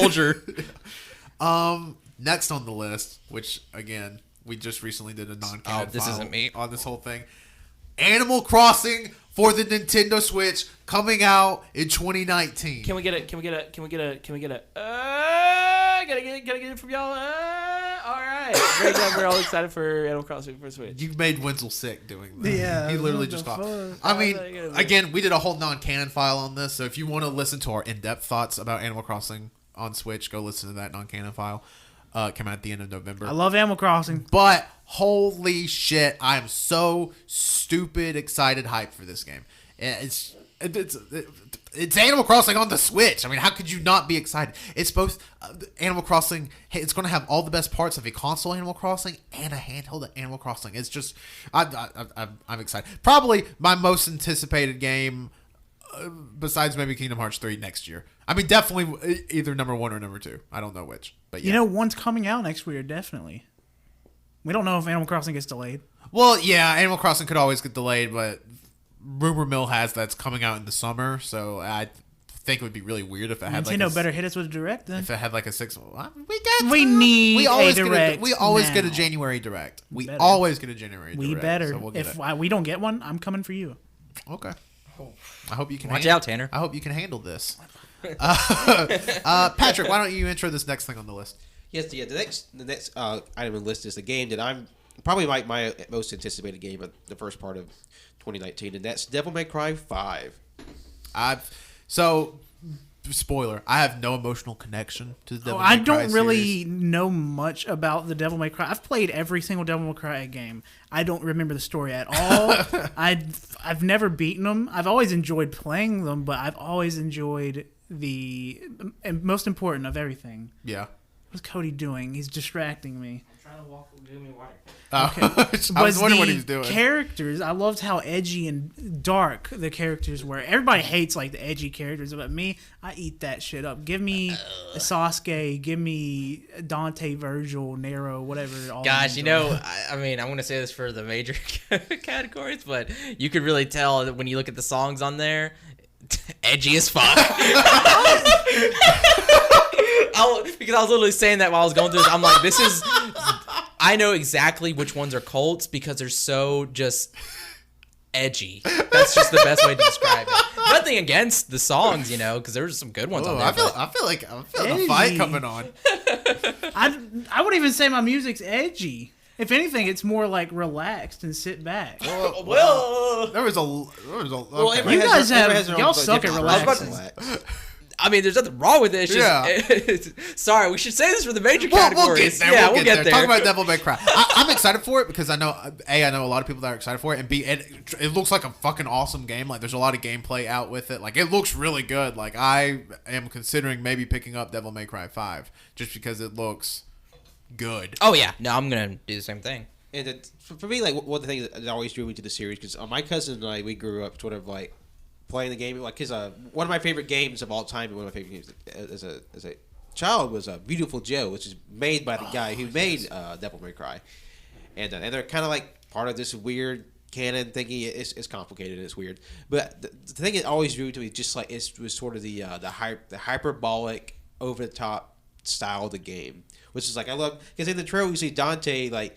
He's riding a motorcycle. It splits in half, and it turns into these handheld buzzsaw things. Mm-hmm. It's like, which is just I just love the absurdity of the series, and even though it has on the face of it, it has like this very like dark, like gritty tone. But when you get into it, you realize just how absurd and over the top it is. It's very funny. It has a lot of funny moments. It seems dark, but it's not.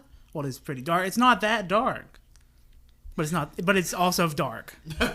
But I can't see. But Colt, is it dark? I think teal. Ooh, well, that's not very dark at all. Yeah, I know. Yeah. Well, red and teal are the sort of color motifs for the game. And what I do appreciate, it just seemed to be like I guess sort of like it's just sort of like a quote Avengers moment because it has all these protagonists and supporting characters from the other parts of the series. They're all coming back. Tamagotchi break. Sorry. Hold on, Pat. No, keep going. Did it shit? No, I just defeated a snack. Oh. It's in a bad mood. It's an adult. Get your own. You know what? Mood. Go ahead, Pat. You're gonna keep going. Tamagotchi made me sick. Oh wow. Yeah, I fucking hate your kids. Vaccinate your Tamagotchi, Winslow. You gave Pat Can't polio. I was gonna make an anti-vaxxer joke, but I don't believe in that shit. Fuck that. So let's move on to our next thing, which again is something that we all have our names by. Well, Tanner doesn't, but Tanner didn't write his name. Oh, someone doesn't care about it as much. Star Wars Episode 9. I can't believe we're getting this in Avengers 4 in the same year. Let the boys talk about it. Okay, sorry. Yeah. Okay. Yeah, it looks good. I don't know. I'm excited for it. We haven't seen anything on it yet. No. Do you need water, Pat? We had to take a break. All right, Bye, Pat. let's pause. Okay, pause. And we're back. Had to take a little Ritz cracker break, brought to you by Ritz. And Hickory Farms. Thank you, Hickory Farms, for letting me buy. I didn't buy it. I was gifted it. Olive oil and rosemary crackers. Established 1951. Whoa, that's Established older. in 1951. That's almost older than everybody at this table. Collectively? Oh. No, Pat's 15. I was making a joke that Cody was old. Well, really, Mr. Old Man? Yeah, old man. The future's now. So back to our 2019's 2019's most anticipated thing. We were talking about Star Wars Episode 9.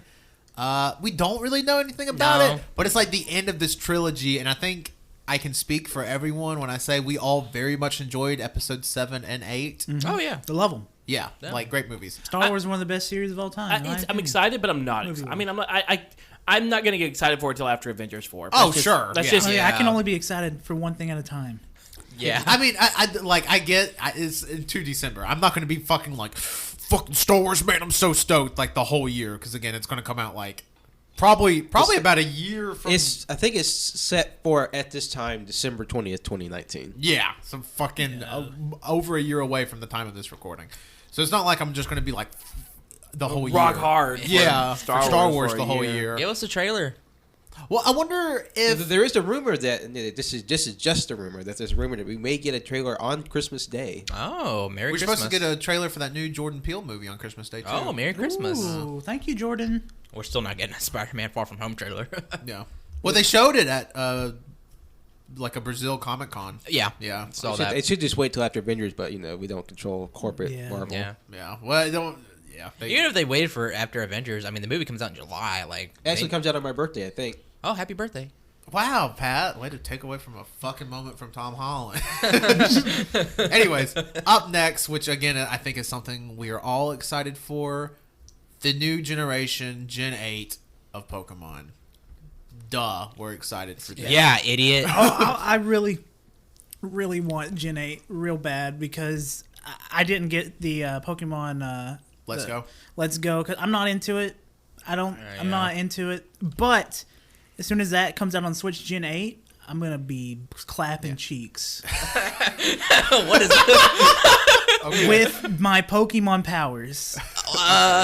Punching cheeks. Clap. I don't know. If Colt Could you knows not what- just said catch a Pokemon? Could you not just said I'm excited for Pokemon? No, it's gotta be clapping. Oh, he was dropping all those hints about being horny for Pikachu. No, I'm not horny for Pikachu. That's no. It just got really loud. I mean, I'm very excited for Pokemon. Yeah, it feels like it's been forever since we've had the excitement, and I know it wasn't that long ago. It was 3 years ago that we've had the excitement of, oh my god, this new Pokemon looks rad. I feel like we haven't had that in a long time. It's only been like 2.5 years. I love 3 years. that's the best part. I love the Pokemon games per se, but I love the lead up and the excitement and like the Pokemon itself. Yep. I'm still not sure if I'm a big fan of how they sort of the UBs, the Ultra Beasts. Yeah. I'm not sure if I'm still a big fan of that, so I'm hoping not that they pull away from that, but they definitely tone that down a little bit. Sure. Going I forward, want Mega Evolutions to come back. I do want Mega Evolutions to come back. Yeah. I think If they do make evolutions, I think they should do it in a better fashion, maybe because the Pokemon that got Mega Evolutions, they were already very strong to begin with. So maybe Yeah. get Pokemon that are sort of aren't as blessed stat wise that help them compete with all the Pokemon that Like are more Dunsparce. competitive. Nobody wants that. No one wants that.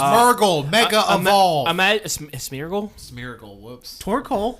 Torkoal would be cool if it Mega Evolved. Oh, Torkoal would be cool. That's him from the anime. A lot of Hoenn Pokemon, really. Yeah. That are, Well, Hoenn got a bunch of them anyways. yeah, but like But like I don't even more. I think Gen 2 needs it. Yeah, 'Cause Gen 2 Gen too. 1 got it, Gen 3 got it, Gen 2 didn't get it, and Gen 2 you have Ursaring, which I think would be really cool to have one. Hell, the starters for Gen 2. Yeah. yeah. I'd Yeah. love a fur alligator one, like Yeah. real Oh, bad. please. Cyndaquil too. And Chikorita nah. Dawn fan. Yeah, Donphan. Donphan Yeah. would be really good. I still think Dunsparce. Imagine Dunsparce turning into a giant dragon. That would be badass. That'd be cool. Yeah, Anything I feel, better. I really do feel like they should do something with it, with that Pokemon. Dunsparce is like the one Shuckle. Shuck. That's literally the turtle. I was literally thinking. For some reason, I wanted to say it was Shuckle. That's what he sounds like. Shuckle. You just did the same thing, but instead of saying Torkoal, you said Shuckle. They seriously both both have the turtles sound same voice actor. Oh yeah, no, definitely. Because you have Torkoal was always like Torkoal, and he was like all raspy, and then Shuckle was like Shuckle, and it was Yeah. Shuckle was like a little bit more energetic because Shuckle always looks like a fucking baby turtle. What even type is? It's just a rock It's with a bug and rock. Yeah. Oh, it's bug. it's Yeah. like the Yeah. strongest defense in the entire game. I always too, at assumed least it up was until- water. For some But reason. there is a way that you can make it like so absurdly strong where you swap attack and defense. Like he jackets already high defense way up, and then you swap it so it has like incredibly like It's literally like impenetrable. Oh my god. Yeah. So you can And it's either so- have it as like an iron fortress or like a glass cannon. And it's just a worm and a rock. Yeah. It makes berry juice. Yeah. Oh yeah, it Oh, does yeah. make berry juice in the show.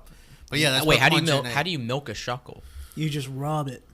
I don't like how you said that. Well, I know in the game, if you gave it like an orange berry and let it walked around with it for like a long time, it would turn into berry juice. That would like, it's an item that like it only recovered like a tiny amount of health more, but like it's one of those like rare items that you probably didn't get if you walked around the game. It's kind of like, if anybody who plays Pokemon, most of the time you don't use all your items. Kind of like, oh, I only get one of this thing. Better keep it just to have it. Yeah. Yeah. The problem that you do is you drop the berry in one of its holes, and then over time it just crushes it with its bare hands. Yeah. Or maybe it just like ferments. Like he's like just like this mini living distillery. Like it just. I like the crush method better. Yeah, exactly. I like that Shuckle is a fucking keg. Now I'm imagining that Shuckle's body without the rock shell is just It's a just bunch Ditto. of hands. I I just- doesn't say it's just Ditto in a rock. The original settlers used to just pick them up off the ground and just suck them. Yeah, it was like, oh, you need some. Hit me with the Shuckle. Stick a straw in there. I'm That's glad why we're all they're excited for endangered. Gen 8. So next thing on our list is Neon Genesis Evangelion. Oh yeah. Coming on Netflix. Evangelion. Yeah, Evangelion, Neo Neo. Genesis. Man.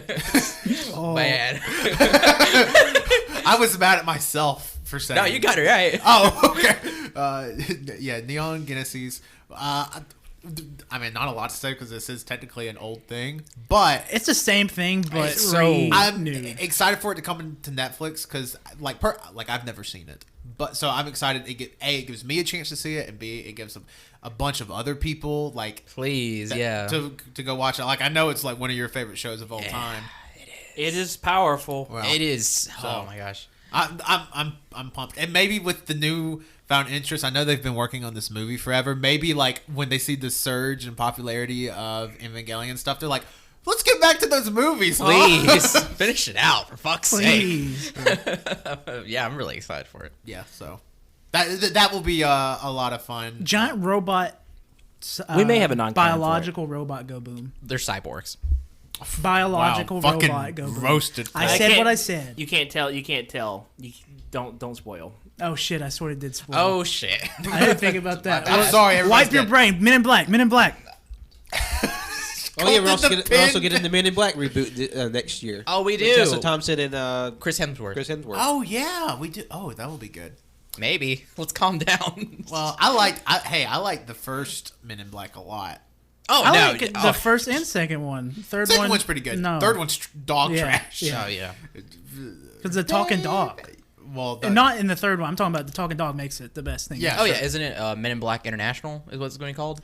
I haven't heard the subtitle, but I'm just going to think this is some kind of weird time warp that Valkyrie and Thor fell into. it's canonical with Okay. with the MCU. It's a Taika Waititi cinematic universe. I don't, Yeah. Why? I don't know. You said it correctly, but the way he said YTT was very enjoyable. Why doesn't Taiko direct a Men in Black movie? Why not? Just give them every movie. Give in him Hollywood. Guardians? Well, I guess like, it would make sense because like Men in Black was originally like a Marvel property. Was it? What? Yeah, because if you go back and watch the very first Men in Black movie, it says like based off Marvel comics. Oh shit! I Wow. guess it does. Yeah. Huh. I don't know why that's never. Okay, that makes sense. Dang. Wow. It's kind of like one of those things like Mandela like Marvel effect. had it, but it wasn't like they made it. Sort of like how Who owns it now? like Marvel has Star Wars comics. Oh yeah. because they and- originally published them. Yeah, and Marvel owns Kick-Ass. Kick ass, dude. Who owns Men in Black now? That's probably a weird question. That I couldn't tell you. Okay. Well, next on our list, this is something that I put. I know a lot of people are hesitant because they're like, why does it need another movie? But I'm super excited for Toy Story 4. Toy Story 1 is the first movie I have any recollection of ever watching. I got it for like my second birthday on VHS because Toy Story came out right before I was born in 95. And I remember just watching the first one on repeat as a child. And then like when the second one came out, I watched the second one. I've probably watched Toy Story 1 and Toy Story 2 over 100 times each. I mean, like, I've seen it an insane amount of times. And Toy Story 3, I remember seeing that in the theater. What year did Toy Story 3 come out in? 2010. 2010? Yeah. So it came out in like 2010. So, and I remember crying in the theater at the Toy Story 3 spoiler at like the suicide pact that all the toys make at the very end where they're like, I guess we're just going to die. Here we go. And it's just like, The alien saved them. Yeah, but it's just like, what the fuck? They were just about to die. They were just holding hands waiting for death. This is fucked up. But I will say that Toy Story 3 was the very first time I encountered what's called a Lego spoiler. Because the Lego sets are notorious now for spoiling the movies. Yeah. Mm-hmm. Oh, yeah. What did you get spoiled? That basically the teddy bear was evil. Oh, okay. That's fucked up. That's fucked Yeah. up. Man, motherfuckers. Yeah. Damn Lego. Plus, I think it had like, but also the Legos, they'll do something, they'll make like fake spoilers or like something that only exists in Lego. So like, there was like a fake spoiler for Incredibles 2 that was in the Lego set. Yeah. And there was like when they had like the one that showed that the teddy bear was evil, and then the whole like the furnace place that he had like parts broken off of him that look he's like metal underneath or something. It was weird. Like he didn't have like battle damage like in the movie. Yeah, I was about to say, he just kind of got off. The movie is like, all right, bye, everyone. But yeah, next on our list is something more recent because I've seen the trailers. I'm very excited for it. Godzilla, King of Monsters. Fuck, that movie looks good. I am excited for it. Because this is a big thrill for me because I grew up watching the Godzilla movies when I was a kid, and and I feel like I'm trying to reserve, like my optimism because I got a little burned on, like, this is just me speaking. I got a little burned on the first Godzilla movie because I was very excited for it, and I ended up being just kind of underwhelmed by it. Really? The Godzilla with Bryan Cranston? Yeah, like I loved it. I loved it too. Yeah. I gave it that one. That would if we did this back then, I'd give it like a total 8 out of 10. Whoa! Yeah, no, that's a good rating. I really liked it, especially. But like that's just me. But yeah, it is. So Yeah, it is. But I'm just super thrilled for Godzilla King of Monsters because I loved how the dichotomy between the two trailers. Like, even though the first trailer they released early in the year, it got me hype at the end, but it was kind of somber. You had that like a melodic tune playing, like that gorgeous scene where Mothra unfurls her wings in that water cave or whatever. It's just a gorgeous scene. And then you had this secondary trailer that came out just a little bit ago. Or it's like this is definitely the hype trailer because it has like Godzilla, Rodan, Ghidorah, Mothra all just like getting ready for like battle. Oh yeah, Mothra looks fucking huge. Those wings, like if you like, I mean, I don't know if anybody here. I know Pat, you've seen what Mothra used to look like and what she looks like now. It's like, damn. Yeah, Mothra is very, very much different in this iteration because she's like one of the few like unambiguously good kaiju in the Godzilla series. And she's always been sort of like soft and placid, but even in like her most like I guess aggressive, it's still pretty soft. But this is a very hard redesign. But because I saw toys like toy spoilers before the really? trailer, and she looks very different. Like she looked kind of like the Mutos in the first trailer, had like very like long forelimbs, but. Once you saw her in the trailer, it was definitely a bit closer, especially her face. Mm-hmm. I almost feel like she might have like a secondary form change because like when she unfurls her wings, they seem really soft and round, but when you saw her like all like battle formed in that one part of the trailer, it seemed like her wings seem different there. So maybe she has like attack mode, protect mode. I don't know. I'm curious how it will play out because if nobody knows, Mothra is one of the few intelligent kaiju. Yeah. Because she will actually contact humans. And I wonder how she actually has a bond with these two Millie Brown's character. Oh, she does. Yeah. Yeah. And that's so cool. Yeah, and in the movies, there's these two women who like would there's a specific song, and my dad tells me all the time about this song that the two women play because he just absolutely loves it. It's a very good song, and it's like when Mothra's coming, or it's what they use to sing. That's like their herald for Mothra. Or like if ever she's like weak, that's kind of like kind of empower her, embolden her.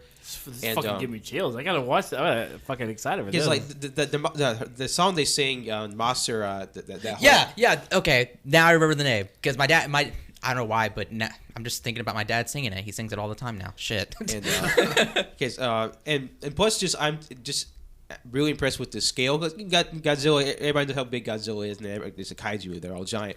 But the legendary Godzilla in this, when the Godzilla movie came out in 2014, he was at that date the biggest iteration of Godzilla. Oh yeah. But in the last few years, Shin Godzilla was bigger, and now Godzilla Monster Planet is the biggest iteration. Monster Planet looks fucking awesome. And plus, as big as Godzilla is, third biggest in canon, Ghidorah is that much bigger. Yeah, King Ghidorah is fucking huge.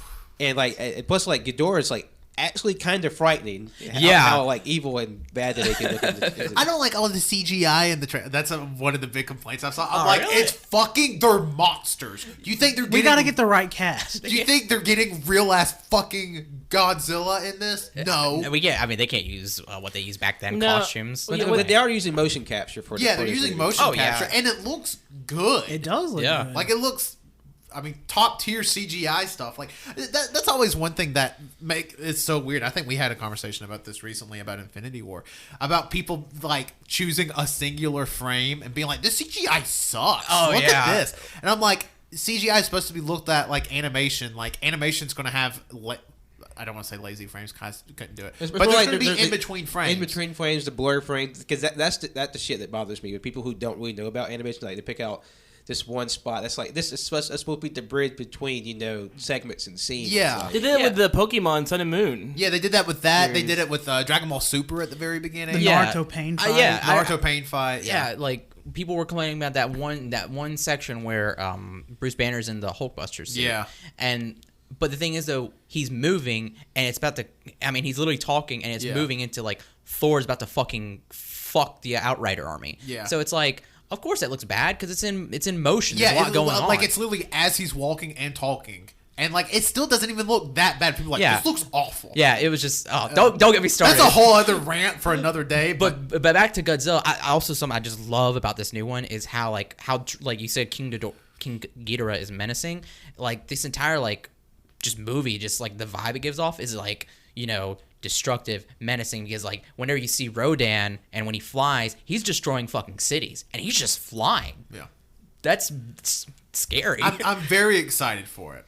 And another thing that's exciting is the possibility of getting kaiju outside of the big four. Oh yeah. Yeah, because they're making this a whole cinematic universe. Oh, Yeah. Godzilla Battle Royale. Yeah. What was the serpent's name? Do you remember that from forever ago? Well, there's a creature called Mondo. It's basically a serpent kind of thing. Okay, yeah.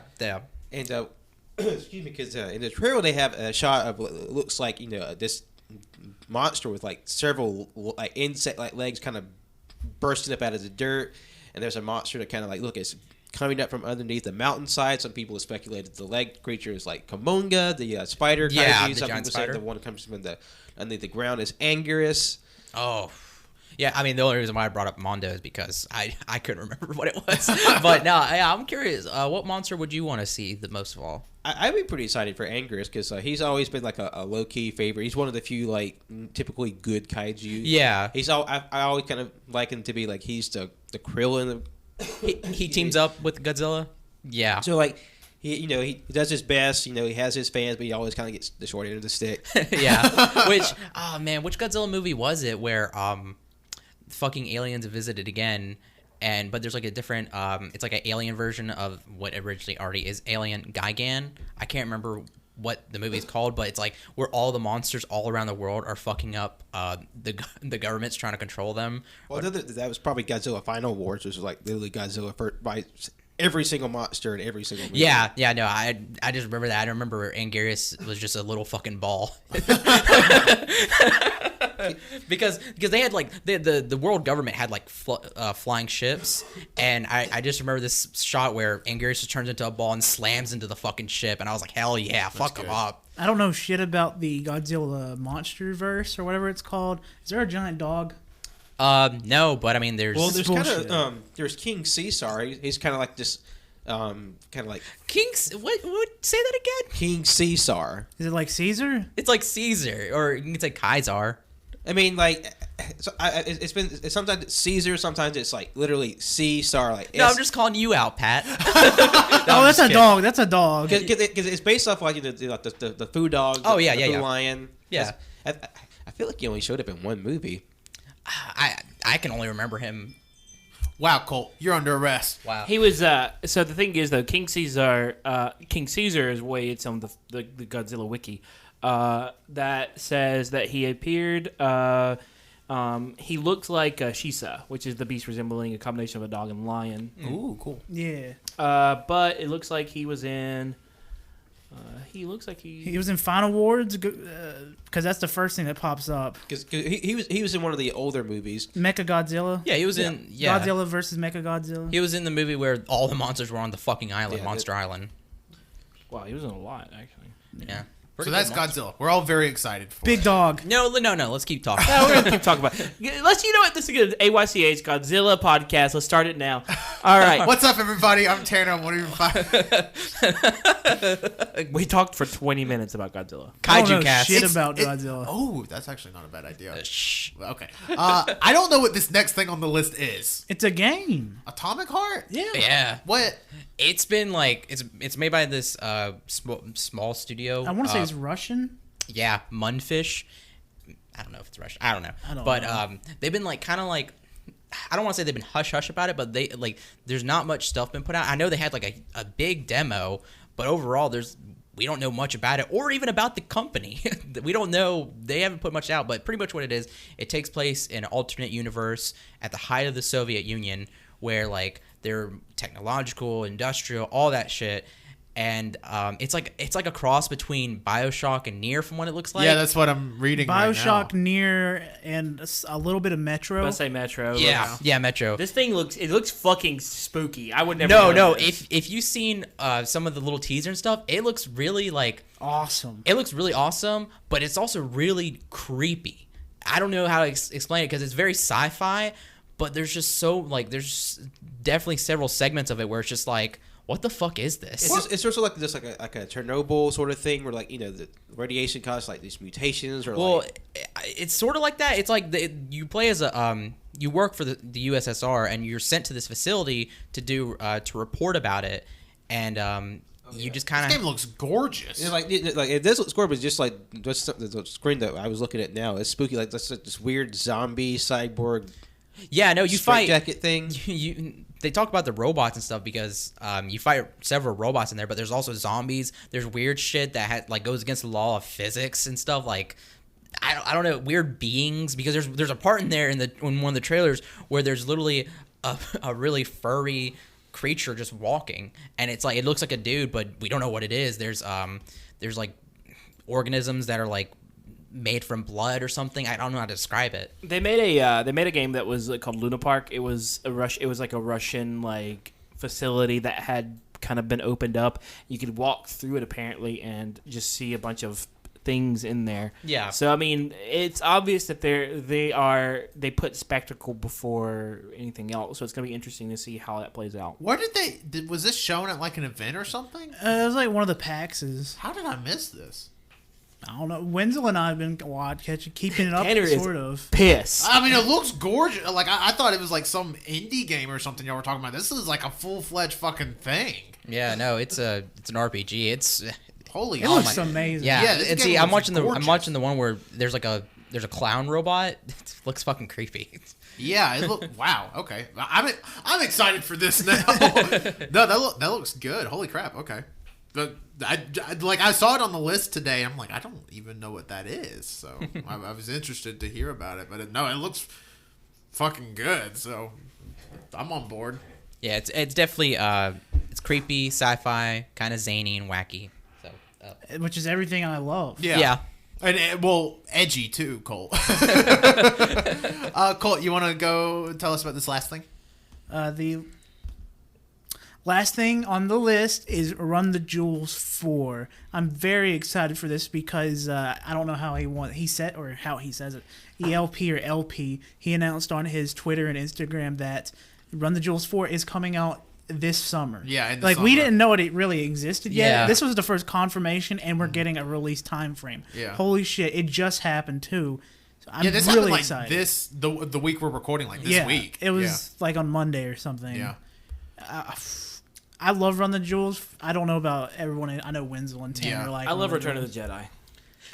But Every it's time I gonna see- be real good. Every time I see RTJ, I'm like, I also do that, and yeah. Yeah, I'm really excited for it. Like Colt said, we didn't even know it existed, but the fact that we know now, I'm hyped. Yeah, I think earlier in the year we got like some sample, like not officially released, but like on one of their Instagrams. Oh yeah, we did get. And some a lot samples. of people were like, "Oh, is this Run the Jewels 4?" But I think it was confirmed It was that was for a Venom. movie. That For was Venom. Venom. Yeah. Yeah.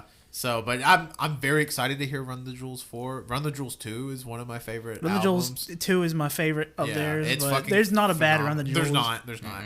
It's phenomenal. So yeah, I'm very excited. And again, this literally happened like this week that we're recording it. So that's exciting. I'm excited to hear it. All right, what's next on the list? Godzilla. Oh fuck! Who added it again? Our next category is Food of the Year, which, looking at the list, I don't know. There's no parameters. Pretty much, what did you like to eat this year? what? The whole idea is like, what did you enjoy this year that you thought about? Yeah, okay. I enjoy almost everything I've ate this year. Me too. I think of a lot about sushi. Oh, So, do we want to go in order, or kind of Let's just go in order. Okay, we go in order. Patrick, tell us about yours. For my nomination for Food of the Year, I put the Ichiraku ramen we had at Pizitz this past summer, and that was like my first time not only just having ramen, but having like a more authentic, presented ramen, and I thought it was delicious. I like we said on the podcast, like I ate the entire bowl, broth, all the ingredients, and it was amazing. It was one of my favorite things I've eaten this I year. dream about the egg that was in that Oh, ramen. it was that so egg was so good. fucking good. Pat, I was gonna say Pat was slurping. He'd be slurping. We were all slurping though. It was so freaking good. You talking about the soy sauce egg? Yeah. I Yeah, gotta figure out how to make those. do it. I wonder if it's as simple as Fuck. what? Are you okay? I just remembered. I had a Christmas gift for you, Cody, and I fucking forgot it. Shit. Aw. Yeah, Oh, because wow, fuck fuck you. because we talked about food, and then it just clicked. I was like, shit. He cooked me a pie. Which is I like, baked you a pie. What flavor? It's oh boy. Pie. But Dad, I'm hungry. Hi, hungry. I'm dead. Fuck. Why'd you make me this way? Hit or miss. Why? You know, we joked around adding a TikTok of the year category. I'm glad we didn't, because fuck, we'd be here for 6 hours just talking about TikToks. Yeah, what were we Colt, talking you're Oh, out next. sushi is my food of the year. Mainly That's because a weird thing. No, it's not really weird because Wenzel, Tanner, and I went to Ichiban like a good 8 times. Yeah, we went to I guess- Ichiban a lot. We need to go some more. I really want to go to Ichiban. Because I really want some sushi now. Fuck. And just eating their sushi. Specifically, my favorite sushi roll that I had this year was the dynamite roll. And oh boy, you add a little tiny soy sauce to that, and it's just explosions in your mouth. It's implying explosions with the name, and it is an explosion. It's like an explosion of flavor. Ooh, don't do that. Yeah, it's fucked. Stop. Don't do that. An explosion of flavor. An explosion of flavor. Explodes in your mouth, not in your pants. Cody. Thank You you. telling me sushi's Thank weird? you, You put Pat. Domino's pizza. It's good though. Let me Domino's tell you, pizza is good. Domino's Pizza is You one of didn't those even win the things. pizza taste test, though. I'm so confused by I it. love Domino's Pizza. Domino's Pizza to me wins out a lot because of the price. Because we talked about this with the pizza. Price wise, Domino's Pizza just wins out. To flavor the price, it just is. It's just really good. I think about Domino's Pizza about once a week. How many times have you had it fair. since the taste test? Cody's gonna Twice. use Cody's gonna use this soundbite as like to his therapist. Like, oh, this is the root of your problem. I think about Domino's Pizza at least once a week. I do. I think about it because I don't know. I like the crust. I like everything about it, and I think that for the price, if you're gonna get pizza to go, I think it's great. I think It's Little really Caesars, good. Yeah. you know, it's good if you want to go real cheap. But if you wanna not have Little Caesars and you wanna push yourself up a little bit, I mean, I ate a whole Domino's pizza by myself a few weeks ago. This feels like a confession. Hey, Domino's pizza I is love real it. good. No. It is. It's good pizza. Just when I saw it on the list, I'm just like, Okay, huh? Yeah, I think Domino's Pizza is my food of the year. ever since the taste test, I've had Domino's like 4 times, and it's always like after like being at school for fucking ever, I was like, I want to get some fucking Domino's. Well, yeah, I mean, it's good pizza. Don't get me wrong. Like, I love Domino's, but it just threw me off. I don't know. I guess I'll do mine. So I have one here. I don't know if it's called different things in other places. I think this is the pretty much universal name for it. It's Dragon's Breath, and what it is, it's not even. I mean, it's a food, but it's more of a gimmick. It's pretty much dried cereal with liquid nitrogen in it. You eat it, it looks like you're fucking breathing smoke. Whoa! Don't give away their secret. Sorry, like Dragon's Breath, and you make it come out your nostrils, do all sorts of cool things with it. It's fun. Just it's not something that I crave necessarily. It's not like, man, I'm hankering for some Dragon's Breath, Yeah. but it's just like it's a cool thing. I'm glad it exists because sometimes. You eat food to eat food, but sometimes it's cool to have like, and it's like a pop rock, I guess, in a way. Like, oh my god, like they're exploding in my mouth again. But with Dragon's Breath, it's sort of like that. Like, it's like a very sweet cereal. You bite it, you breathe smoke. It's fun. It's cute. Whatever. And yeah, but I very much enjoyed. And now we have a place in town that does Dragon's Breath, so it's actually down the street from where we're recording this. So I'm glad that it's a thing that exists. Hey, never mind. Did you have a food of the year, Wenzel? He didn't like anything he ate. Wenzel this year. hated Wenzel, you can go ahead and say it. Wenzel loved my pasta from Friendsgiving, and that's his food of the Honestly, yeah, I loved your pasta. Yeah, as soon as I got home, I threw it out. year. Oh, fuck. No, I ate the shit out of it. I really liked it. I did want to add one more food there, just for one of the food of the year for me. The fucking Burger King Whopper. What? Oh, you know what? I'm glad we're all mad about it. The McRib. Oh, well, we did do an episode No, on I the mean McRib. it's a gimmick, but it's like, You fucking said the Whopper a second Said ago. a Whopper. Have you had the Whopper? How many okay, prior to the last month, how many Whoppers have you eaten this year? You didn't want to answer that question. Prior to the last month? Yeah. 0. I knew it. Cody is all about No, I was at the 1. I doubt it. I doubt it. I think feel like you're I- showing your X face to now, you doubt. fucking liar. No, I've had a lot in the past How many few Whoppers? weeks. Fuck. And let me tell you, the Whopper, just a fucking good sandwich. It's got a great flavor You'll to love it. the Big Mac. It's something that's real new. I've had real Big cool. Mac. I was like, I was eating the Whopper and I was thinking, maybe I'm just having a midlife crisis. I need to go try the You're Whopper. 25. Quarter life Hey, crisis. Hey, And see, eat a Whopper. I'm having a midlife crisis. I'm fucking crying in a So- parking lot at 2 p.m. at a Burger King. And That's a midlife crisis. I ate the Whopper and I was like, That's a new advertising campaign. God, this Whopper is so fucking good. And then a few days later, I was like, I gotta go get the Big Mac. I gotta see. Big Mac just doesn't compare. Not anymore to me. My taste buds have evolved. No, I mean beyond. I even had a Big Dave the other day. I've literally been going around because my brain is like fucked over this Whopper. He had his own taste test. And let me tell you, the Whopper beats the Dave. The I don't even know Whopper. what the Dave is. It's the Wendy's burger. Oh. It beats the Dave. It beats the Baconator. It beats the About the eat bacon. ass. You need some veggies. You need the veggies. The fucking Baconator goes in as it comes out. Oh, I don't. No, I'm not even disagreeing with that. It's You need just, some veggies on your burger. I mean, You're praising a fucking Whopper. You're praising a burger. Okay, eat a Whopper. We're gonna fucking Burger King. I don't want Burger Oh, King. I was excited for Who's Cute. Yeah. no. Now we're going to Burger King. No. You know, No.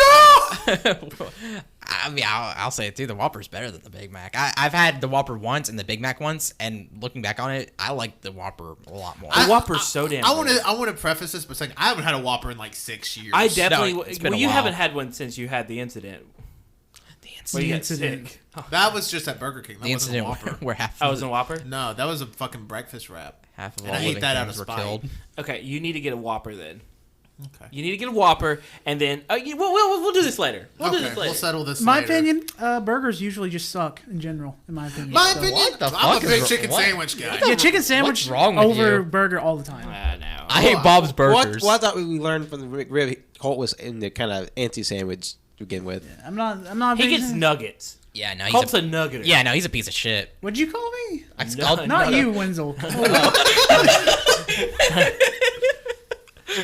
A nuggeteer. Christ.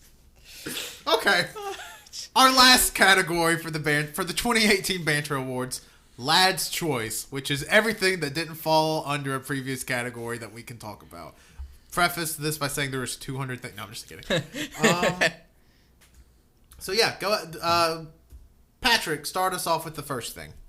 I wanted to talk about just some comics I read in 2018 because the comics are probably one of my biggest fandoms, and just with a comic book store in town. Shout out to the Comic Strip and Justin, Liz, and all them down there, and I may not have the biggest pull list, but I still like it. It's still a big part of my monthly comic Sounds to me reading. like you're just a fake comic fan. Wow. Because I don't buy 30 to 40 books a week. Yes. How dare you not spend your entire paycheck? How many people on this table actually read comics on a regular basis? I'm going to pull that card. What's a comic? What is a regular basis? What's a book? What is a vegetable? I don't know. Potato. Yeah, Potato. I would say I read a comic book every broccoli. Sure. Yeah. Now that's a good timetable there. But just some of the comics I've been reading this year. Let's see. One of my favorite comic book character is Thor. It had a big ending in the beginning this year. This year saw the end of Jane Foster's run as the holder of the Thor mantle. She her story started in 2014 and ended earlier this year, and I thought it had a very emotional finale. I won't delve into what happened, but I really got a little teary eyed at her finale, and that was just a very strong run for her characters. She's one of my favorite comic characters, and plus just her whole story about being being a superhero and battling with a life threatening illness, her being cancer. That sort of plays heavily to my own life and my own sort of my family history, and just to see her sort of like her strength and her grace through her battle, and while taking on the forces of evil. I thought that's something I really enjoyed about the character, and just on a personal level. And it also saw the return of Odin's son, the Thor we all know, back to the title of Thor, and how he's sort of coping with all the things that have happened in the past several years of the run, and the lead up to the big crescendo of the Thor run right now.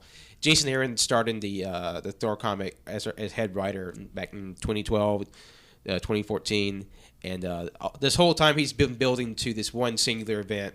I don't know if this will be like his final story, but it's definitely the climax of his writing run.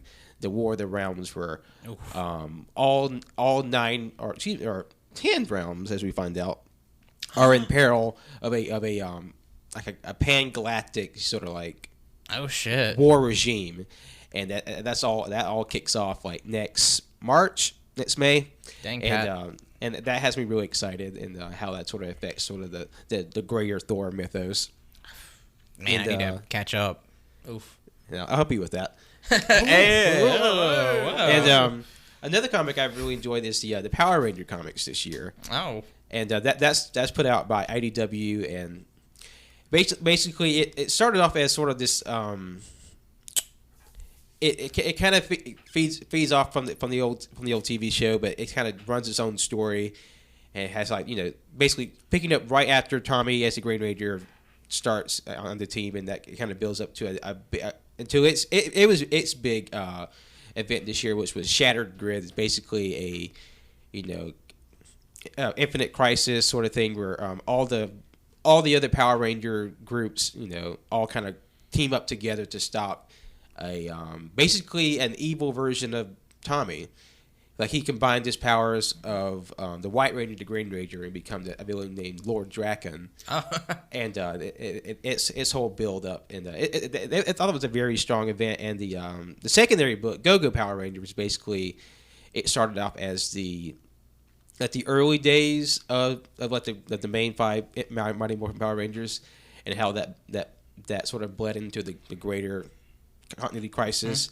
And honestly, Go Power Rangers, I think, it's one of the best art at a monthly book right now. Dan Mora is like a fantastic artist. Yeah, no, I've seen some of the art for it. I really like it. Yeah.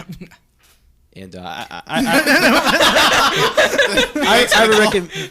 would recommend the Power Rangers comic. I really enjoyed it, and I feel like it probably has just sort of in terms of tone. It's definitely it skews a bit older, but I think that kind of helps people who are, like an older fan, or maybe just an older reader. That kind of help bring them in a little bit too. So that's a series I enjoy. Also, one of my favorite short runs this year was Cosmic Ghost Rider, which is a limited series from Marvel. Basically, it's this it's a version of Ghost Rider, but I don't want to spoil who the identity of the Ghost Rider is, but it's a great story. It's on the surface like one of the most batshit insane stories that came out this year. Oh yeah, and it was a thrill to read, but it has a very sort of like heart treading moments throughout. Yeah, that you don't expect, and it's 5 issues. If you can find it, I would recommend it. Cosmic Ghost Rider is just blown up as a character in terms of its popularity this year, and that's a series I would strongly recommend. Yeah, no, it's really good, and Ghost Rider looks badass too, especially since he got the Power Cosmic. Yeah, he got a whole new look. So it's basically just imagine Ghost Rider, but on a space bike and like a chains made from the bones of an immortal god. It's okay. Like I can't really do justice just how like off the walls crazy. Yeah, it is. You have to read it. It's definitely a great book, and I feel like this is a shorter run series. It's Exiles. It's basically the dimension hopping group of X-Men, and I'm a sucker for comic book stories that have like AU versions of characters. And basically, the X-Men character Blink, she has the power to teleport, and she's kind of roped into another sort of instance of dimension hopping, like saving broken realities and visiting people and sort of like gathering up heroes from like different timelines, different realities, and that's been a lot of fun. I enjoy sort of that sort of shtick and just like all this mixed match of characters and how they sort of deal with different situations. Plus, it's one of the few comics that, and sort of the greater Big Two series that has like a rather like permanent repercussions for what happens in the book.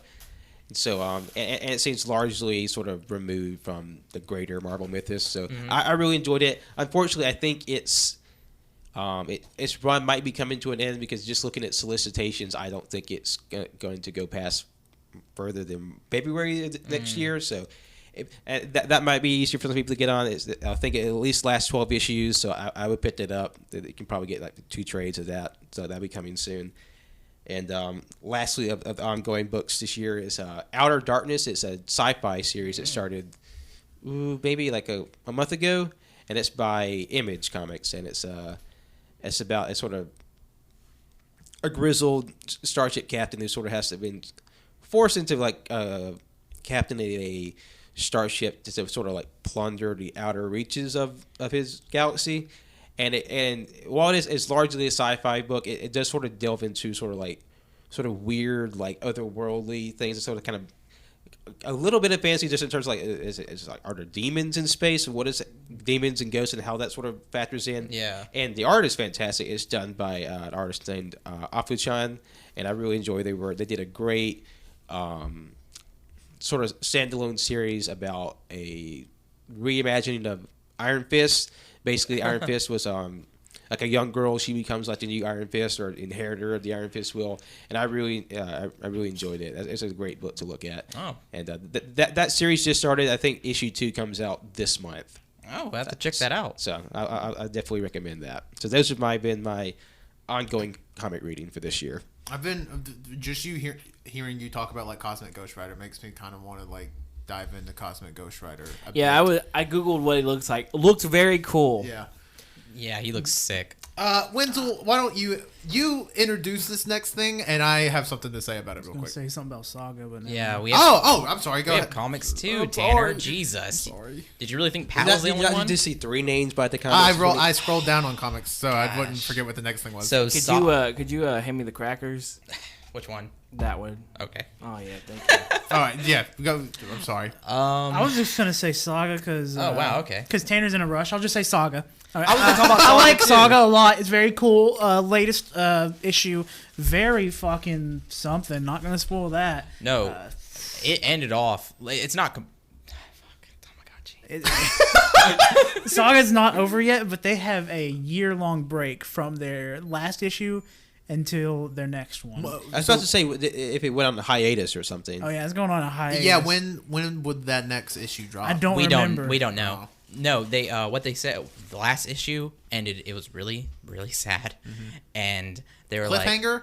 Cliffhanger, yeah. huge cliffhanger. And they were Brian and Fiona were like, yeah, we're gonna take a year-long hiatus. We don't know when we're coming back, but we're coming back, but we just don't know when. Yeah, they just dropped a big shit on your chest, and they're like, "We'll be back." Bye. Which the art for Saga always beautiful. Done by Oh, Fiona yeah. Staples, Oh, yeah. oh, love her. And Saga was really great this year. Really sad, but aside from Saga, some new series that just started this year as well recently started Murder Falcon, which is done by Daniel Warren Johnson. I think he does the art for it as well. Really good. If you like monster killing and rock and metal music, then you'll like this. And then there's also another comic that recently started as well is Dead Rabbit, and it's a really good comic crime thriller series.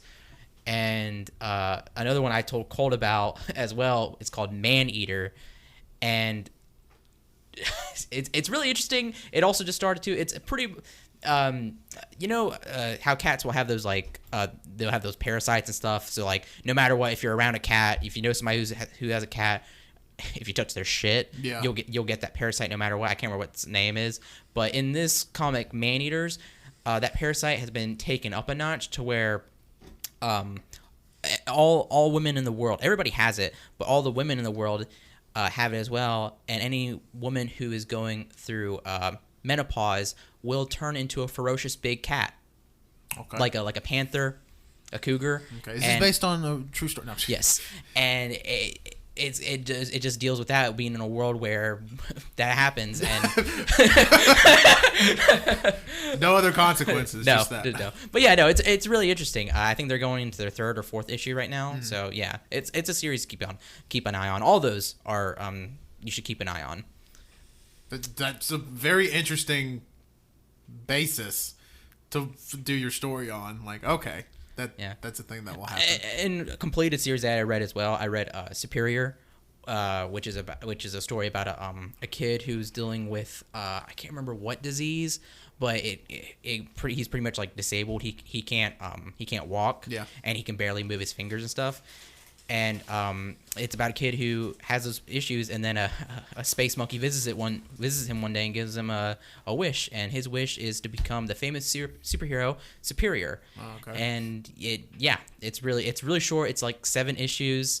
If you have the time, check it out. Or is it 7 or 9? I can't remember. It's a collected series. Yeah. Now. It came out, 2010. Because I remember reading it about your age. Yeah, it was written by Mark Miller, who wrote Kick-Ass, and another Mark Miller comic that I read as well that's completed. It's only 4 issues. It's called Nemesis, and it pretty much deals in what if, instead of having superheroes, what if there was just one supervillain? And he just kills everyone. Yeah. Oh. Basically, he goes out of his way to just kill people. It's pretty much what would happen if a rich guy wanted to be a supervillain instead of a superhero. Oh. And it's just essentially a really fucked up version of Batman. Yeah, I think you told me about that one because it was really short, and I was looking for recommendations. Yeah, it's really good. I recommend that as well. God Country is another one. Oh yeah, Colt just started. I didn't just start it or just finish it either. I finished it when you first told me about it. Yeah, so you started and finished it this year. Yeah. Yeah. So that's only 6 issues as well. That's really good. It's about an old man who's dealing with Alzheimer's, dementia. I think it's Alzheimer's. Alzheimer's, and one day he gets his hands on a very magical sword and has to deal with the consequences of having that sword. That's it. No. He gets a he gets a sword and he has to fight fucking gods. That sounds like a lot of fun. It is. That sounds like a lot of fun. It is. It's an really old good. man with dementia fucking swinging a sword. That's some Don Quixote shit. I recommend it. It's only six issues. It's really, really good and also really sad. I'll have to. I definitely want to like get it because I mean I know you three especially are like super into comics, and I always feel like I should like. There's no reason why I'm not into comics besides the fact that I just haven't read any. Like I feel like if I picked one up and read it, I'd be like, oh fuck, this is good. But I never have. Maybe 2019 will be the year for that. Who knows? Please. Maybe. Winslow, why don't you introduce our next thing? The Shape of Water. So I want to preface by saying we actually had a lot of debate about The Shape of Water because while it did come out, We didn't like fish fucking. yeah, we did. While it came out in 2017, it wasn't a wide release, and it didn't come out here till 2018. So we actually had a lot of debate about including it either here for pretty much this is what spurred the creation of Lad's Choice. Because we didn't know if we wanted to have it here or actually nominate it for Movie of the Year because it's a phenomenal fucking movie and like would have probably done pretty well in our Movie of the Year this year. Top 3, I don't know, but it would have done very well regardless. And we really wanted to talk about it. But we decided since it did come out and it was available in certain places in 2017, we decided to cut it from Movie of the Year, so that is why we're talking about it now. Yeah. I just wanted to get that out there in case somebody be like, well, Shape of Water didn't come out where I live till January, and blah, blah, yeah, so that's why we're talking about it here and not on Movie of the Year.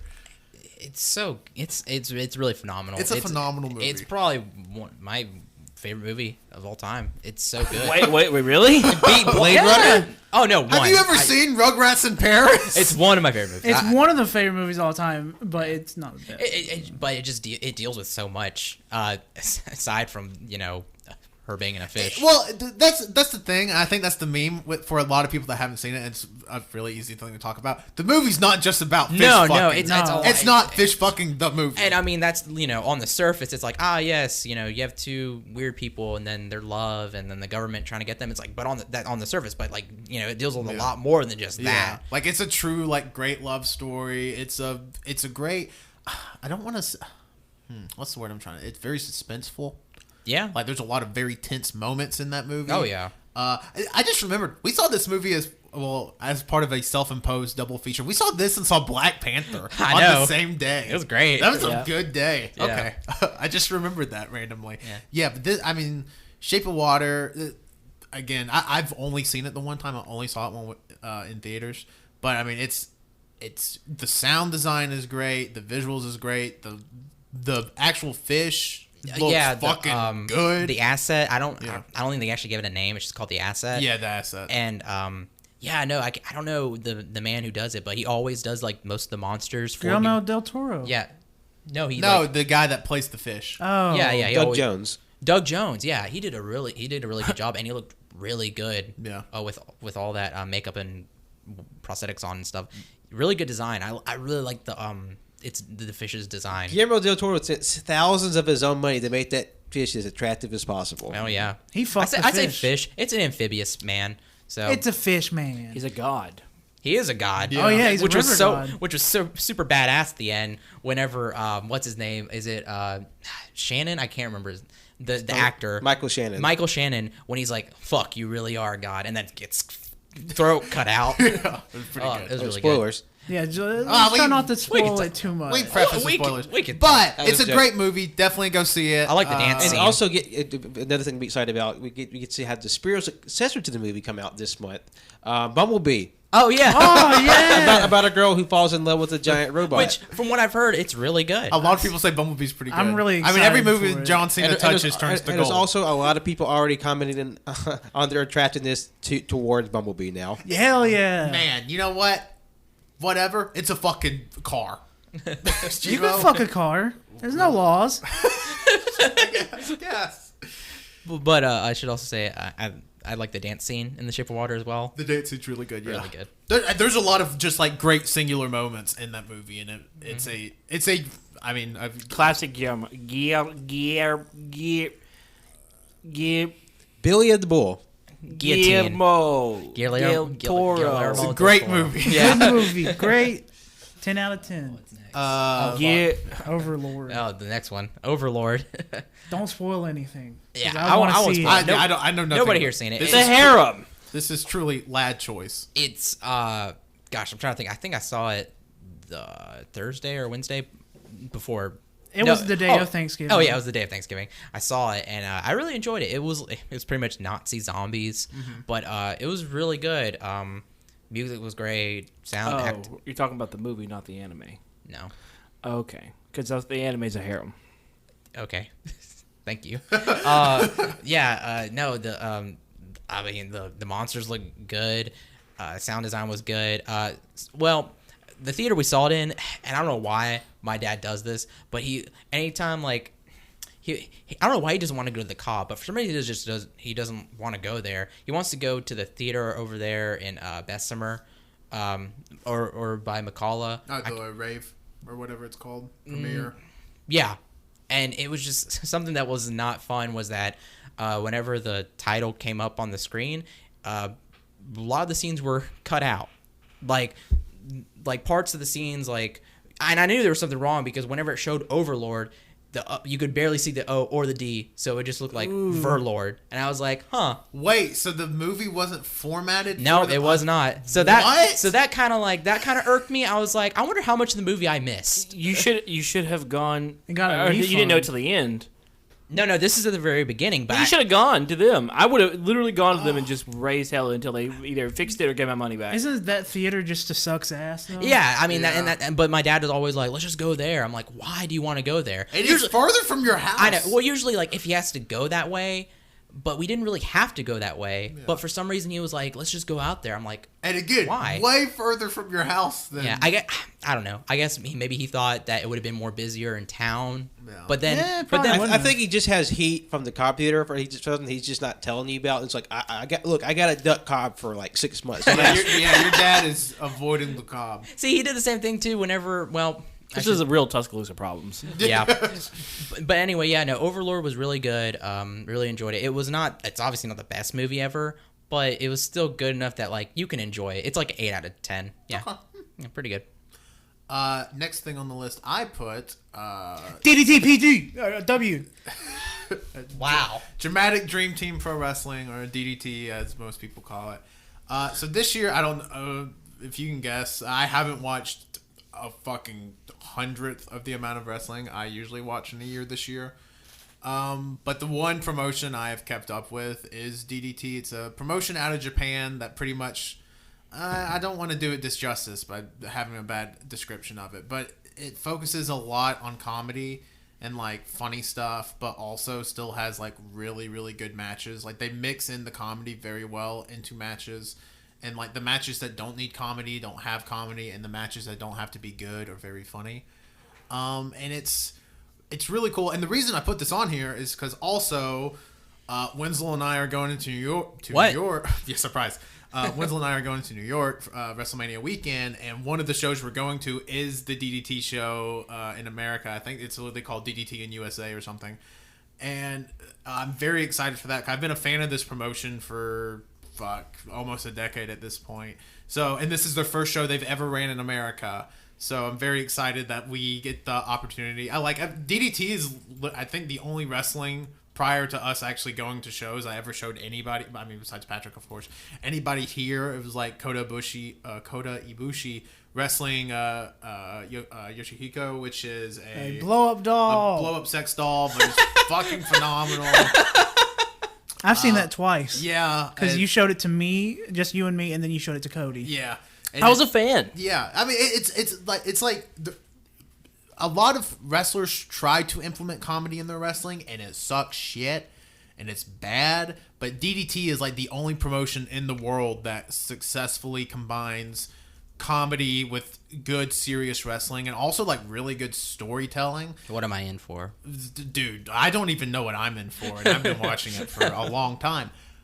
So I'm very excited for that. I'm very excited for Winslow to get to experience that live, and it's in a really cool venue it's in La Boom in Queens, Whoa. which is a really good wrestling venue in New York. So I'm really excited for us to experience that in April. Yeah, that's DDT. Thanks. Wow. Wow. Hey, Pat, can you tell us about Kamen Rider? Yes, Yeah. I mentioned it briefly at our last year's award show, but Kamen Rider, just to give sort of like an intro to what it is. It's a live action Japanese television series that started in 1971, and it falls under this larger television genre in Japan called tokusatsu, or toku for short. And basically, tokusatsu can reference anything like any sort of like live action production that uses special effects. Even like certain anime can fall underneath it. So like Godzilla technically considered a toku. Oh yeah. And but specifically with Kamen Rider, it typically follows the story of a singular hero, sort of like fighting against the forces of evil. And it's not really a great comparison, but just the only thing that we would have to compare in America is sort of like imagine Power Rangers, but with a singular person. Yeah. Because like Power Rangers is the American adaptation of Super Sentai, which is basically the team story in Japan. But Kamen Rider is a singular hero.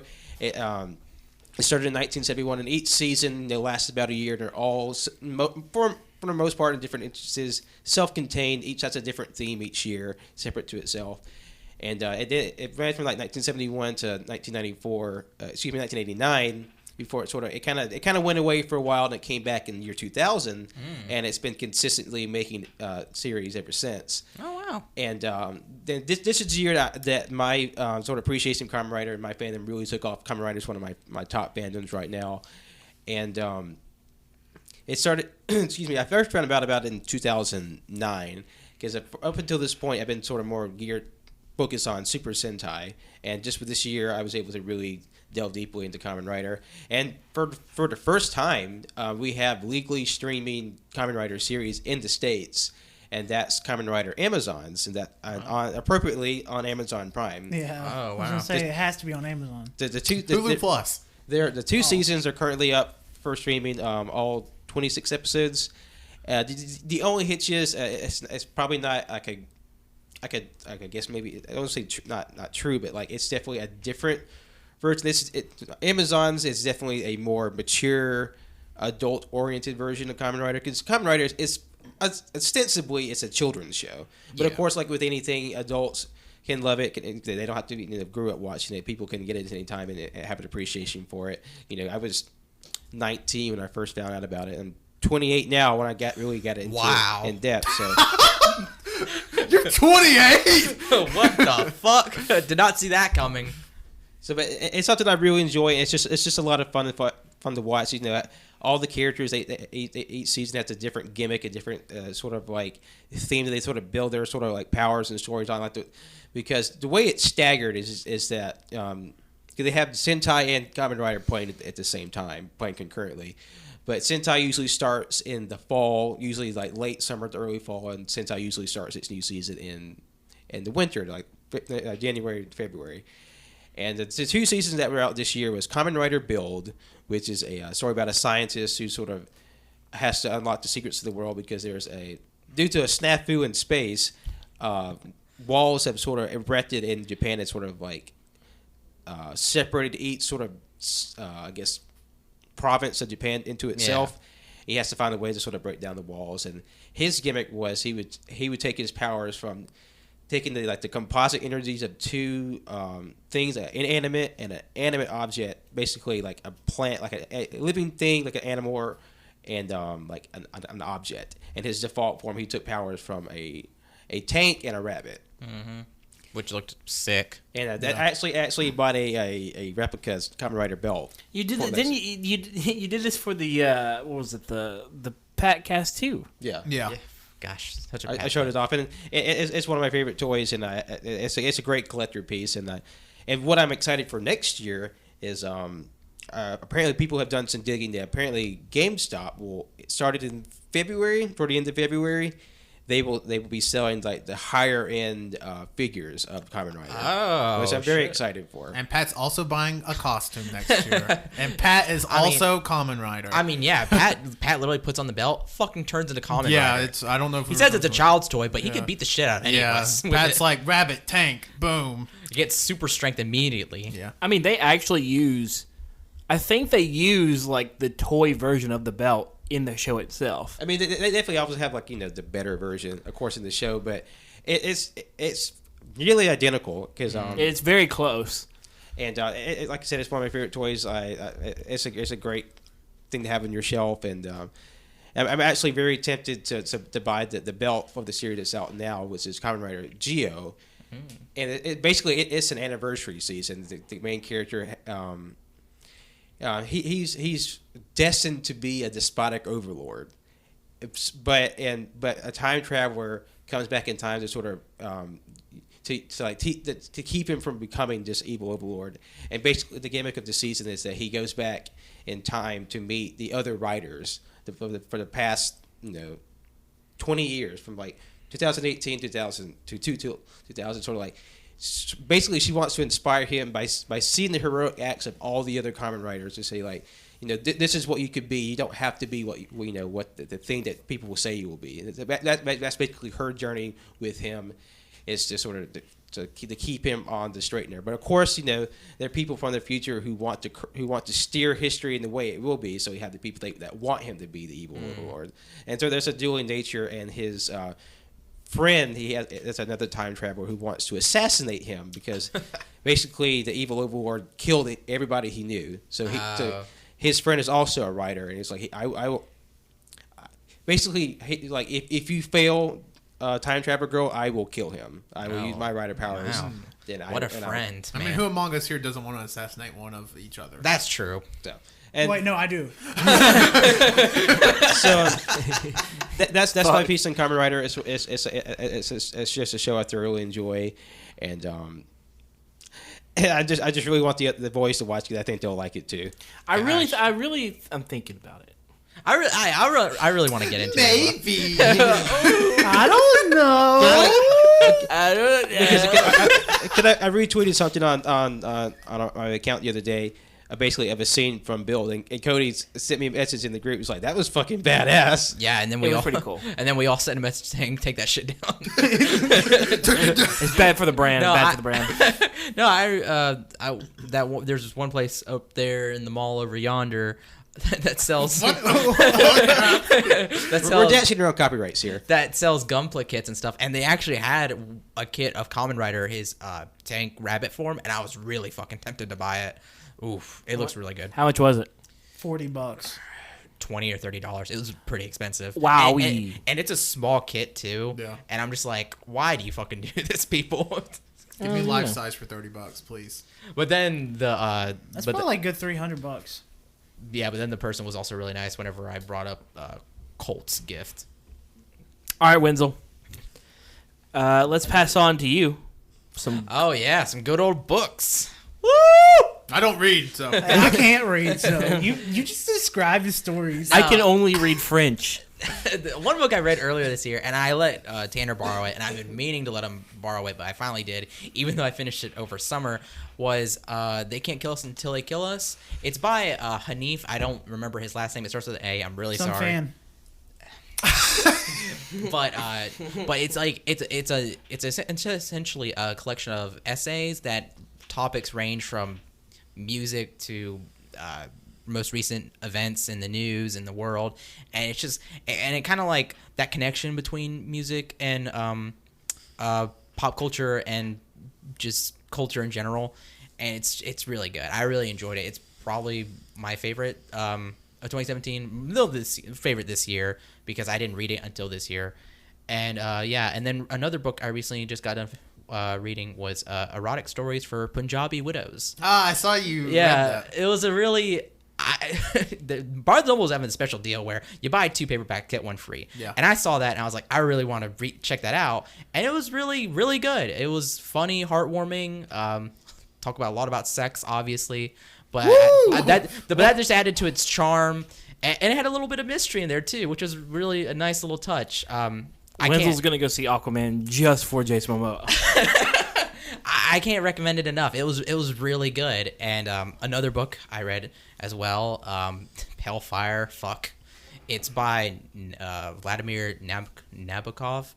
If anybody has seen Blade Runner 2049, you know the book is mentioned in there, but it is also the basis for many of the themes of the movie, much like the first movie, which was it was based off of Do Androids Dream of Electric Sheep? Well, it's the same way with this one, Pale Fire. And yeah, it's just fuck. Cells interlinked with cells interlinked. It has in the middle part of it, it has 4 cantos, and what Colt said is a line from there, which is probably one of my favorite lines in poems ever. And it's just a lot because there's a fictional author, and it's about 2 people who have near-death experiences, and yeah, it's just kind of about that. And it's like it's easy getting through the first part and then getting through the cantos, but then the rest of the novel is just commentary, which is him almost explaining every single verse. It's a small book, but it feels like a chore getting through it, but once you get through it, it's well worth it. Yeah, if you're into that shit, if you want to check out like stuff that's very like important to literature, check out Pale Fire. I read one book this year. I should preface by saying I still read. Just most of the stuff I read now is online. Like I read about or for school. Yeah, or school. Yeah. So the one book I did read this year was Medium Raw: A Bloody Valentine to the World of Food and the People Who Cook. It was one of Anthony Bourdain's books. It came out in like 2010, and pretty much it's just a follow up to what has happened in his life.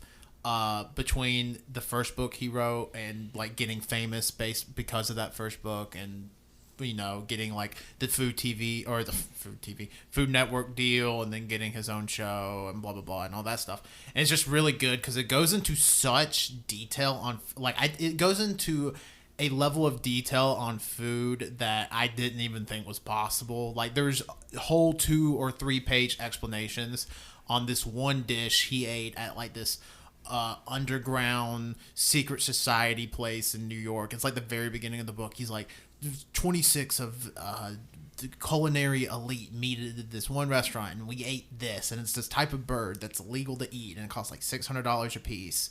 And all like the bird itself costs like $600. You can only buy it on the black market and shit like this.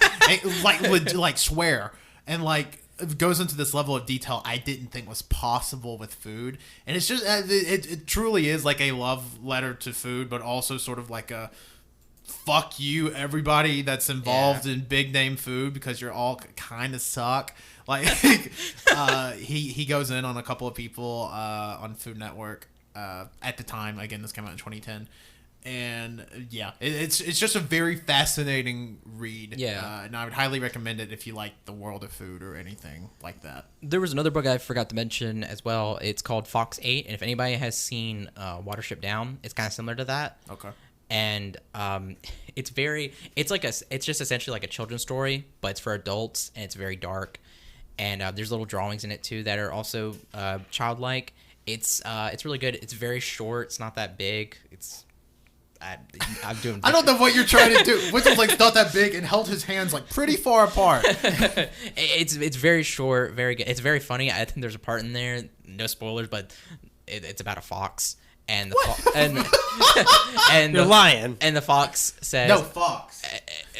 The fox says, "I could dog pretty good dog." That's it. It's so good. It's so funny. It's very it's very. Winslow, I'll take your word for it. Please. Cody, why don't you tell us about our next little bitty boo do? Okay, what was I saying? So one of my favorite music videos of 1999, which I'm trying to convince the other lads to allow us to have a music video it's too much effort. We're gonna be here for already 10 hours. Just a music video category for next year. Just you know what? If the people want it. People, if you want it, hit me up. We're actually going to do it anyways. No. All right, so here we go.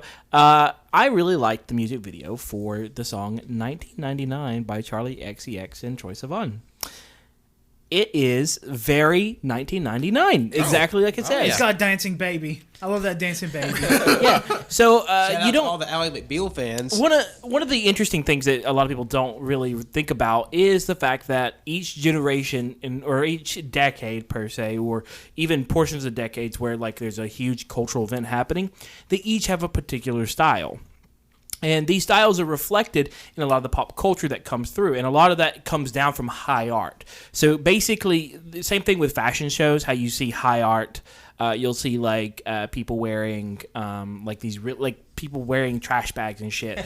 But like when that eventually comes down to the public, that high art no longer has that same sort of craziness to it. Yeah. Well, a lot of that happened, especially in the late 1990s, specifically like 1999 and 1998. Whoa. What was that noise? Yeah, I don't know what that noise was. It's probably Patrick. No, he was backed away. Oh, I don't know. That's what I heard. It was someone breathing. Yeah. Weird. Yeah. Anyways, Probably what it was. and so you'd had all this high art, which was like they started doing it because we were on the cusp of the new millennium. Yeah. So of course we had this whole new aesthetic, which is now being sort of dubbed. I don't know if it's the actual like name of it, of the Y2K aesthetic. Yeah. Which is the of course Y2K is the When the world ended in 2000, we were all reborn in our sleep. yeah. No, but The Y2K bug. and so it's that aesthetic that happens around between. I think it's between like it can filter through some of the high, like some of the mid '90s, but most of the time it's late '90s. It's the round bulbous furniture, white and shiny homes. It's the clear and plasticky clothing. Mm-hmm. It's the spiked hair, the chokers, things like that. Really tend to. Someone's really breathing heavy into the mic. All right, good. Glad we're all here. And so what Charlie XCX did, we're coming up on the 20-year anniversary of 1999 of that cusp of the new millennium. My right? birthday! And for some reason, Oh, fuck. You turn 20 next year. Gross. yeah, I've known and, Colt since he was 5. and so one of the cool things, I don't know if it's like I don't know if it's like a thing, but it seems like every 20 years or so, the new that thing It wraps around again. It wraps around every 20 years. 10 years, no. She shitted. Tamagotchi, Wenzel. Okay. Anywho, and that's what Troye Sivan and or Charlie XCX did in her new song, and Troye Sivan as well. They decided to the song itself was a throwback to 1999. Both of them were like 5 years old, but they were reminiscing about being 5 years old. Yeah. But then you get down to the video, and the video is where like the song is a jam, but the video is where it's at because they start like doing all those things from 1999, and it's only whenever they start doing it that you realize, holy shit, 99 did have a look to it that's like the crappy CGI or the crappy CGI, which now has a Infinity nostalgic War. look. Huh? Infinity War. Justin Timberlake. The Justin was there. Timberlake look, the Matrix, that black clothing. I don't know. It was just really cool to see that all kind of come back, and it's starting to wrap around again. And of course, we're coming up on the 20 years since then, so we're starting to see some of those styles kind of proliferate, bleed through into the next few years. So, I'm really interested to see what. God, I guess the 2010 would be the hipster movement, wouldn't it? God, Probably. Yeah. like the Yep. hipster. That was like 2008 to like 2012. Well, then, and because the 2008 was the. Oh God, we need to do. We should do an episode. Oh wait, no, that's a visual bit. Never mind. Were you about to say a fashion show episode? Yeah, yeah. That would be good. Yeah. She had her Insta story in an undetermined time in 2019. But the music video is great. Yeah, the music video is fantastic. Dancing Baby. Yeah, it's a great music video. I completely agree. All right, everybody sing their rendition of it right now. I don't know if we can get away with that. Last Friday night. Started singing 2010 Katy Perry. Okay, that was definitely a direction you went with that, Colt. Wenzel, why don't you introduce us to our next to last thing? Oh fuck, I'm not prepared for that. Take it off. No, favorite albums of 2018. We don't have to go in depth on like what Please- songs are on them. We Yeah. just say Please, the for the names. love of God, just say the names of them. Because I'm okay with just saying the names. I'm gonna go in first. Okay? Okay? Before you go, I'm just going to go ahead and say the reason we're not going to go super in depth with this is because I imagine with our favorite albums of the year, we probably have songs or in some cases multiple Yeah. songs from these albums nominated for Song of the Year, and we will get to those on Monday. in that episode? I'm just gonna go with like three of my favorites. Okay, for this year. Number one was I forgot the name of it. Okay, but it's Meg Myers' Disco. Wenzel, you know it. Take Me to the Disco. Take Me to the Disco.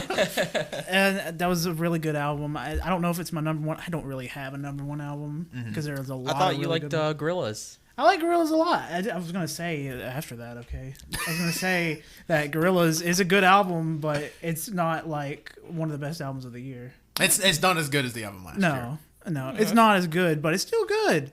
Fair. Second album that I was really enjoyable was "Come Over When You're Sober" Part 2, which was the postmortem album from Lil Peep, which it's a very emotional album, going from the first one. Well, the first one was still emotional, but this one, fucking sad, but it's still really good. I really enjoyed it. Next album was it's a guy that I found on Reddit. Was YouTube Haiku. He would do fun little clay animations with like a 90s TV aesthetic type deal. And his name is Jack Stauber. And he made music, and I love Jack Stauber's Hilo.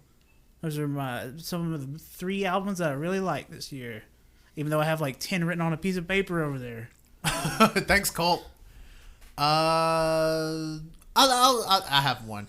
I really like, and this is such a basic answer. I feel like I really liked Iridescence by Brockhampton. It was really good. Probably my favorite album of the year. I had a lot of my favorite some of my favorite musical acts released albums this year. I enjoyed the Panic at the Disco album because of fucking course I did.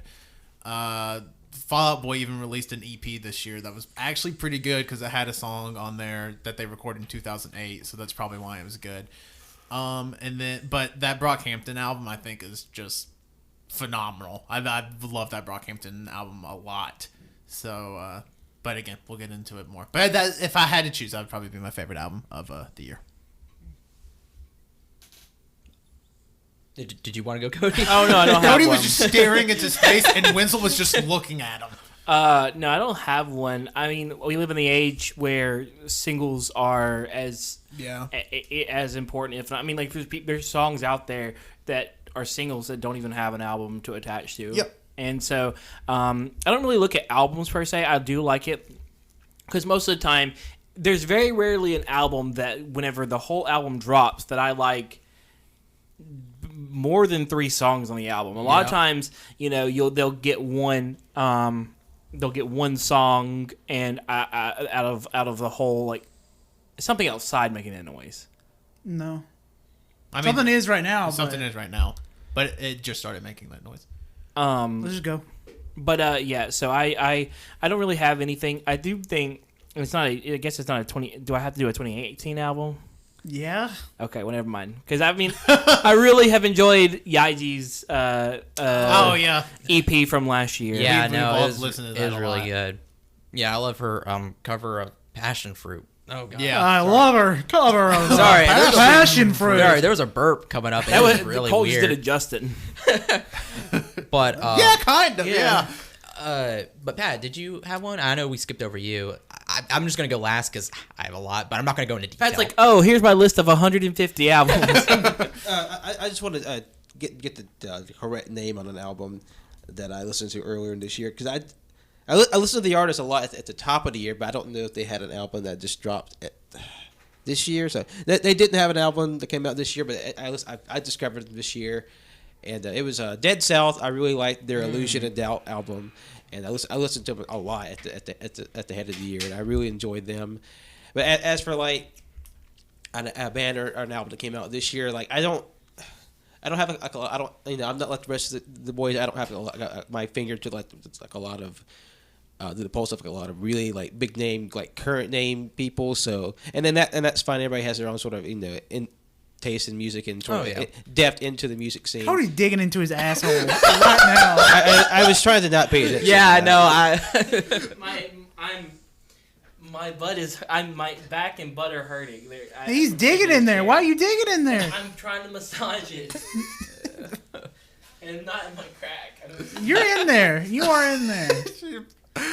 Oh my god. But as for an album that actually came out this year, it would probably have to be prequels from Ghost. Yeah. And even though I know prequels, it is rather contentious amongst the Ghost fan base, sort of the tonality and sort of the thematic things about it. But I think it's probably my favorite album. I probably have more favorites from this one album than the rest of their discography. Not to say I in any way that I don't like any of their other albums. I think just for like the direction they went in this album, it's definitely more in line with my personal music taste. And as much as I enjoy Ghost and their other outings, I really did enjoy prequels. Oh, that's good. Yeah, I thought it was a very decent album. I say decent. It was good. I would say Maloira or whatever it's called is Maloria? What? What? Say it again. No. Okay. Their third album that came out, I think that's my favorite. But yeah, no, I guess I'll get into it. The reason why we talked about albums is because we don't have a major category for it. Yeah. So I just wanted to. Yeah, we decided we didn't need a major category for favorite album and favorite song because they kind of bleed over. But that's not to mention there were some really good albums this year that maybe don't have a song nominated, or a collection of very good songs that are on an album that we kind of want to like give props to. Yeah, but no, my favorite album like overall of the year has to be Stranger Fruit by Zeal and Ardor. Oh yeah. Wow. When I first heard about it, I was like, I guess I'll check it out. And then I listened to it, and literally from beginning to end, I did not stop. I listened to every single song, loved every single song. It was just phenomenal. What the fuck are you doing, Cole? What are you looking at me for? I don't know. Terry keeps smiling, and we'll get to it later. Yeah, we'll get to it later. But Zeal and Ardor is so unique because it's like it's essentially spirituals, but sung in heavy metal. Or sung in metal. I wouldn't say heavy metal. There's definitely some heavy metal but stuff there on is that some. album. But there's metal elements, and it can't be anything else. His voice is not very metal, in my opinion.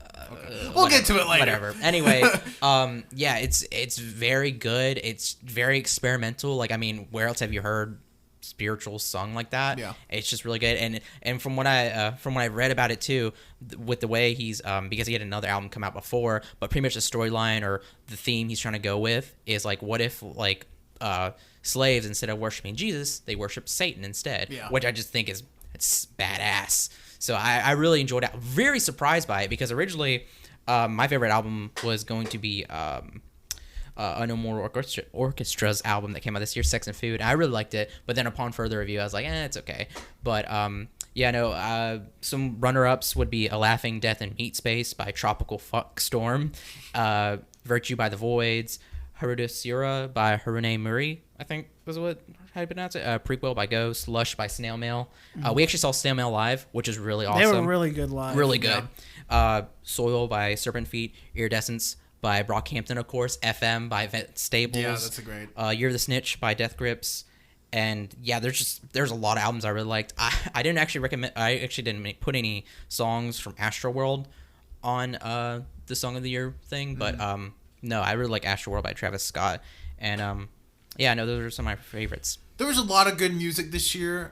Again, get into it. This is just a little Monday's tickle podcast. A little tickle, yeah. There's a lot of good songs this year. Yeah, Wenzel, why don't you close us out with just a little proper. So nobody else has seen this movie. I have, and it's Spider-Man Into the Spider-Verse. Gotta say, if anybody else has seen it, I would push it for movie of the year, but since nobody has, I can't. Yeah. But for me personally, it is the best movie this year, and probably one of the best. No, it is the best Spider-Man movie. It is so good. It does Spider-Man so much justice. It's made with a lot of love. Animation's great. Art is great. Sound design is great. Music is great. Before this, I just got done listening to the soundtrack. I'm pretty sure all the songs on there were made for the movie. Mm-hmm. There's like only a few songs on there I don't like. It's a really good soundtrack. And yeah, it's just such a good movie. I really regret that we all as a group was not able to go see it before this, because it could possibly be. It could have very possibly, that's what I was saying in the car, it could have very possibly, if not made it into our top three, made a strong push towards the top three. But like, part of the problems with A, this not being our job, and B, the holidays coming Should up. we next year? Should we put December 16th? No. When does this episode come out? This will come out on the 31st. 31st. So we're recording on December 16th. Yeah. So should we say December 16th until the next episode? No, I don't think because it's not 2019 stuff. Yeah, but that means that none of the I stuff. think what we should do, even though we're kind of behind the curtains right now, I think like we should make like a portion of that next year's show to talk about the movies that were after the cutoff date. Maybe we can make something for like the Banter Awards, which is like 2019's just missed it or something, and it was 2018 stuff. Because that means Star Wars next year is not going to be put into the 2019. Because it's not going to come out till 20 something. If it's not coming out to the 20th, I mean, but you can't help it. But just, I mean, when we have to record, I this. say we include it in the next year. Yeah, I think we should include it. Especially with Star Wars, man. I gotta include Star Wars. I love. Tanner's Star the only Wars. one here that's not one. I'm not against it. Just okay. Well, We can talk we'll about have it to put an angle. It's like any in-year awards show you see it online on TV. There's always going to be something that's going to be let out. Yeah, there'll always be stuff that's missing. Because Yeah. there's Always there's- December too. But there's not like there's not like a universal agreement. It's like, okay, we can't release anything after December 18th because that's just because things will be released year round Yeah. to the end of the year. That's just how it always is. It's Yeah. something that always misses the cut. Titty in the year. Yeah. Again, if this was like something that we could just sit down and do whatever, like it'd be like a perfect scenario. We record this the first week of January. Yeah. Nothing to worry about, but we can't just because school's starting back up, work, the holidays are over, stuff like that. See, it's just not feasible. But I will say, I think we're all excited for Spider-Man. I really want to go see it. It's not like we just haven't went to go see it. We were busy on Friday and Saturday and recording this on Sunday. So, but I'm very interested in seeing it. Yeah. It looks amazing, and your thoughts have been echoed by everybody I know, saying it's the best Spider-Man movie. Which is, whenever the score came out from Rotten Tomatoes, that was 100%. I was like, Jesus Christ, is it really that good? Yeah. Watched it, deserves It's that good. It's that fucking good. Yeah, You can tell it was made with a lot of love. And if you're a Spider-Man fan, if you're a fan of animated films, whatever, go see it. It's a must. Probably. I really do think the Spider-Verse movie, it'll be something we talk about for a year because I feel like they're really pushing like a whole new level of like skill and innovation with this movie. Oh yeah, because people have compared it to the Iron Giant in terms of like this is a turning point in animated movies, and just like in terms of like the skill involved, sort of the innovation involved, and just sort of like I guess like the heart and acting, sort of like everything that poured into the movie is something unprecedented. And I feel like this is a movie that should be sought after, whether you're a superhero fan or not. Oh yeah, definitely. Like I remember get done watching it because I told Tanner this at some point during the movie. I had to go pee and I was getting angry because I was like, I don't want to miss any second of this because it's so fucking good. And afterwards, I was like, I want to see this again. I want to own it because it's so good. God, get me out of here. And they're already making a sequel and they're making a spin-off of Spider-Gwen. Yeah, So, really really excited. I'm super pumped to see it. Again, like even just from the trailers, you can tell like there's a lot of effort put into this. This isn't like a money grab. This is like a concentrated effort. Like I don't want to say do Spider-Man justice because Homecoming was a great movie, but like let's do something with Spider-Man that hasn't been done before. I mean, even though it was, it's separate from everything else, like honestly, I think that's fine with what they're doing. Oh with yeah, it. for sure. Yeah. Well, that is the end of the 2018 Banter Awards. Oof. We got to talk about our favorite things. No, well, hardly any arguments. I guess there might have been A little spoilers. Again, thank you so much for listening. You can catch this on SoundCloud, on iTunes, Google Play, Spotify, Overcast, pretty much anything you listen to podcasts on. Just search All You Can Hear. But if you're listening to us, you know that. So leave us a review, a rating, a subscription, like us, tell us what we're doing wrong, tell us what we're doing right, and all that stuff. And we really appreciate it. Again, so today was the Banter Awards. No arguments needed. But on Monday, December 31st, we will be dropping the 2018 AYCH Awards, which is it's gonna get a little testy in here. Yeah. Testy. Yeah, a little testy in here. So be on the lookout for that in the next couple of days. If you're listening to this live, of course, or live the day burped. of it came out. I heard you. I wasn't talking to you. Oh, okay. You can follow us on Instagram, instagram.com/AYCH podcast. You can check us out on twitch.tv/AllYouCanHear. We will not be live until 2019. Yeah, there won't be any more streams till 2019, just the holidays and everything. We got a big year-end meeting coming up at the end of the year. So there won't be any streams till 2019, but definitely follow us over there, and you can follow us on Twitter at AYCH Podcast, and you can follow me, Tanner, on Twitter at Tanner1495. I am Colt. You can follow me on Twitter at ColtD88. I want uppies. Wait. That's why I'm doing Wait, this. you're not Colt D88. Oh, I'm ColtD00. I want uppies. Oh my god. Give me uppies. I don't. Okay. I'm Winslow. You can follow me on Twitter at WinsyBookie. You can follow my Instagram at World of Winsy. Send us your favorite albums. Yeah, tell us or your favorite. What's your favorite stuff? Or your favorite stuff of 2018. Yeah. My name's Cody. You can follow me at CODDOC11. That's CODDOC11 on Instagram and Twitter. This is Patrick. Thank you for listening. You can follow me on Twitter and Instagram at John Lost His Name. You can follow my art on Facebook at John Lost His Name Art.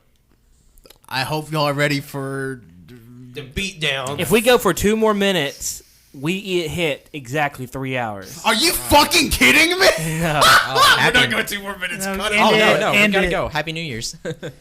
We got a minute and a half. Hashire Storio. There's actually a lot of albums I didn't mention because I looked at my list and I cut it off because I was like, oh my god, I have a lot of favorite albums, so never mind. I had a lot more of my comic stuff. I realized, okay, I just Yeah. I glanced over at still Pat's going. comic list, and I saw that he was on comic 4. There was probably 20 things written down. Oh my god. I was like, oh my god, Pat's gonna go an hour on fucking comics, and nobody else is gonna say a word. Holy shit! 1 more minute. Fuck, we might as well do it now. So again, in case I didn't mention earlier, the main category awards are Game of the Year, Anime of the Year, Movie of the Year, and Song of the Year. Movie, anime, and game will all be a consensus top 3, and Song of the Year is a consensus top 10. You'd be like, oh, that's a lot of songs. 10 songs you have to consensus with? Well, just wait till you see how many songs we have nominated. Because Yeah. fuck me. Jesus, let me tell you, we doubled our list from last year. We went from 140. We had 144 songs nominated last year. This year, there are 300 songs nominated. And we have all done our homework. We are I'm ready. scared. But yeah, you'll hear that starting on Monday. I'm very excited for that. We're gonna go. We're recording it all today. We're about to go to lunch, and then we're gonna come back and sit down for fucking 6 hours because I didn't expect this for an hour and a half. Goodbye. Bye. Bye.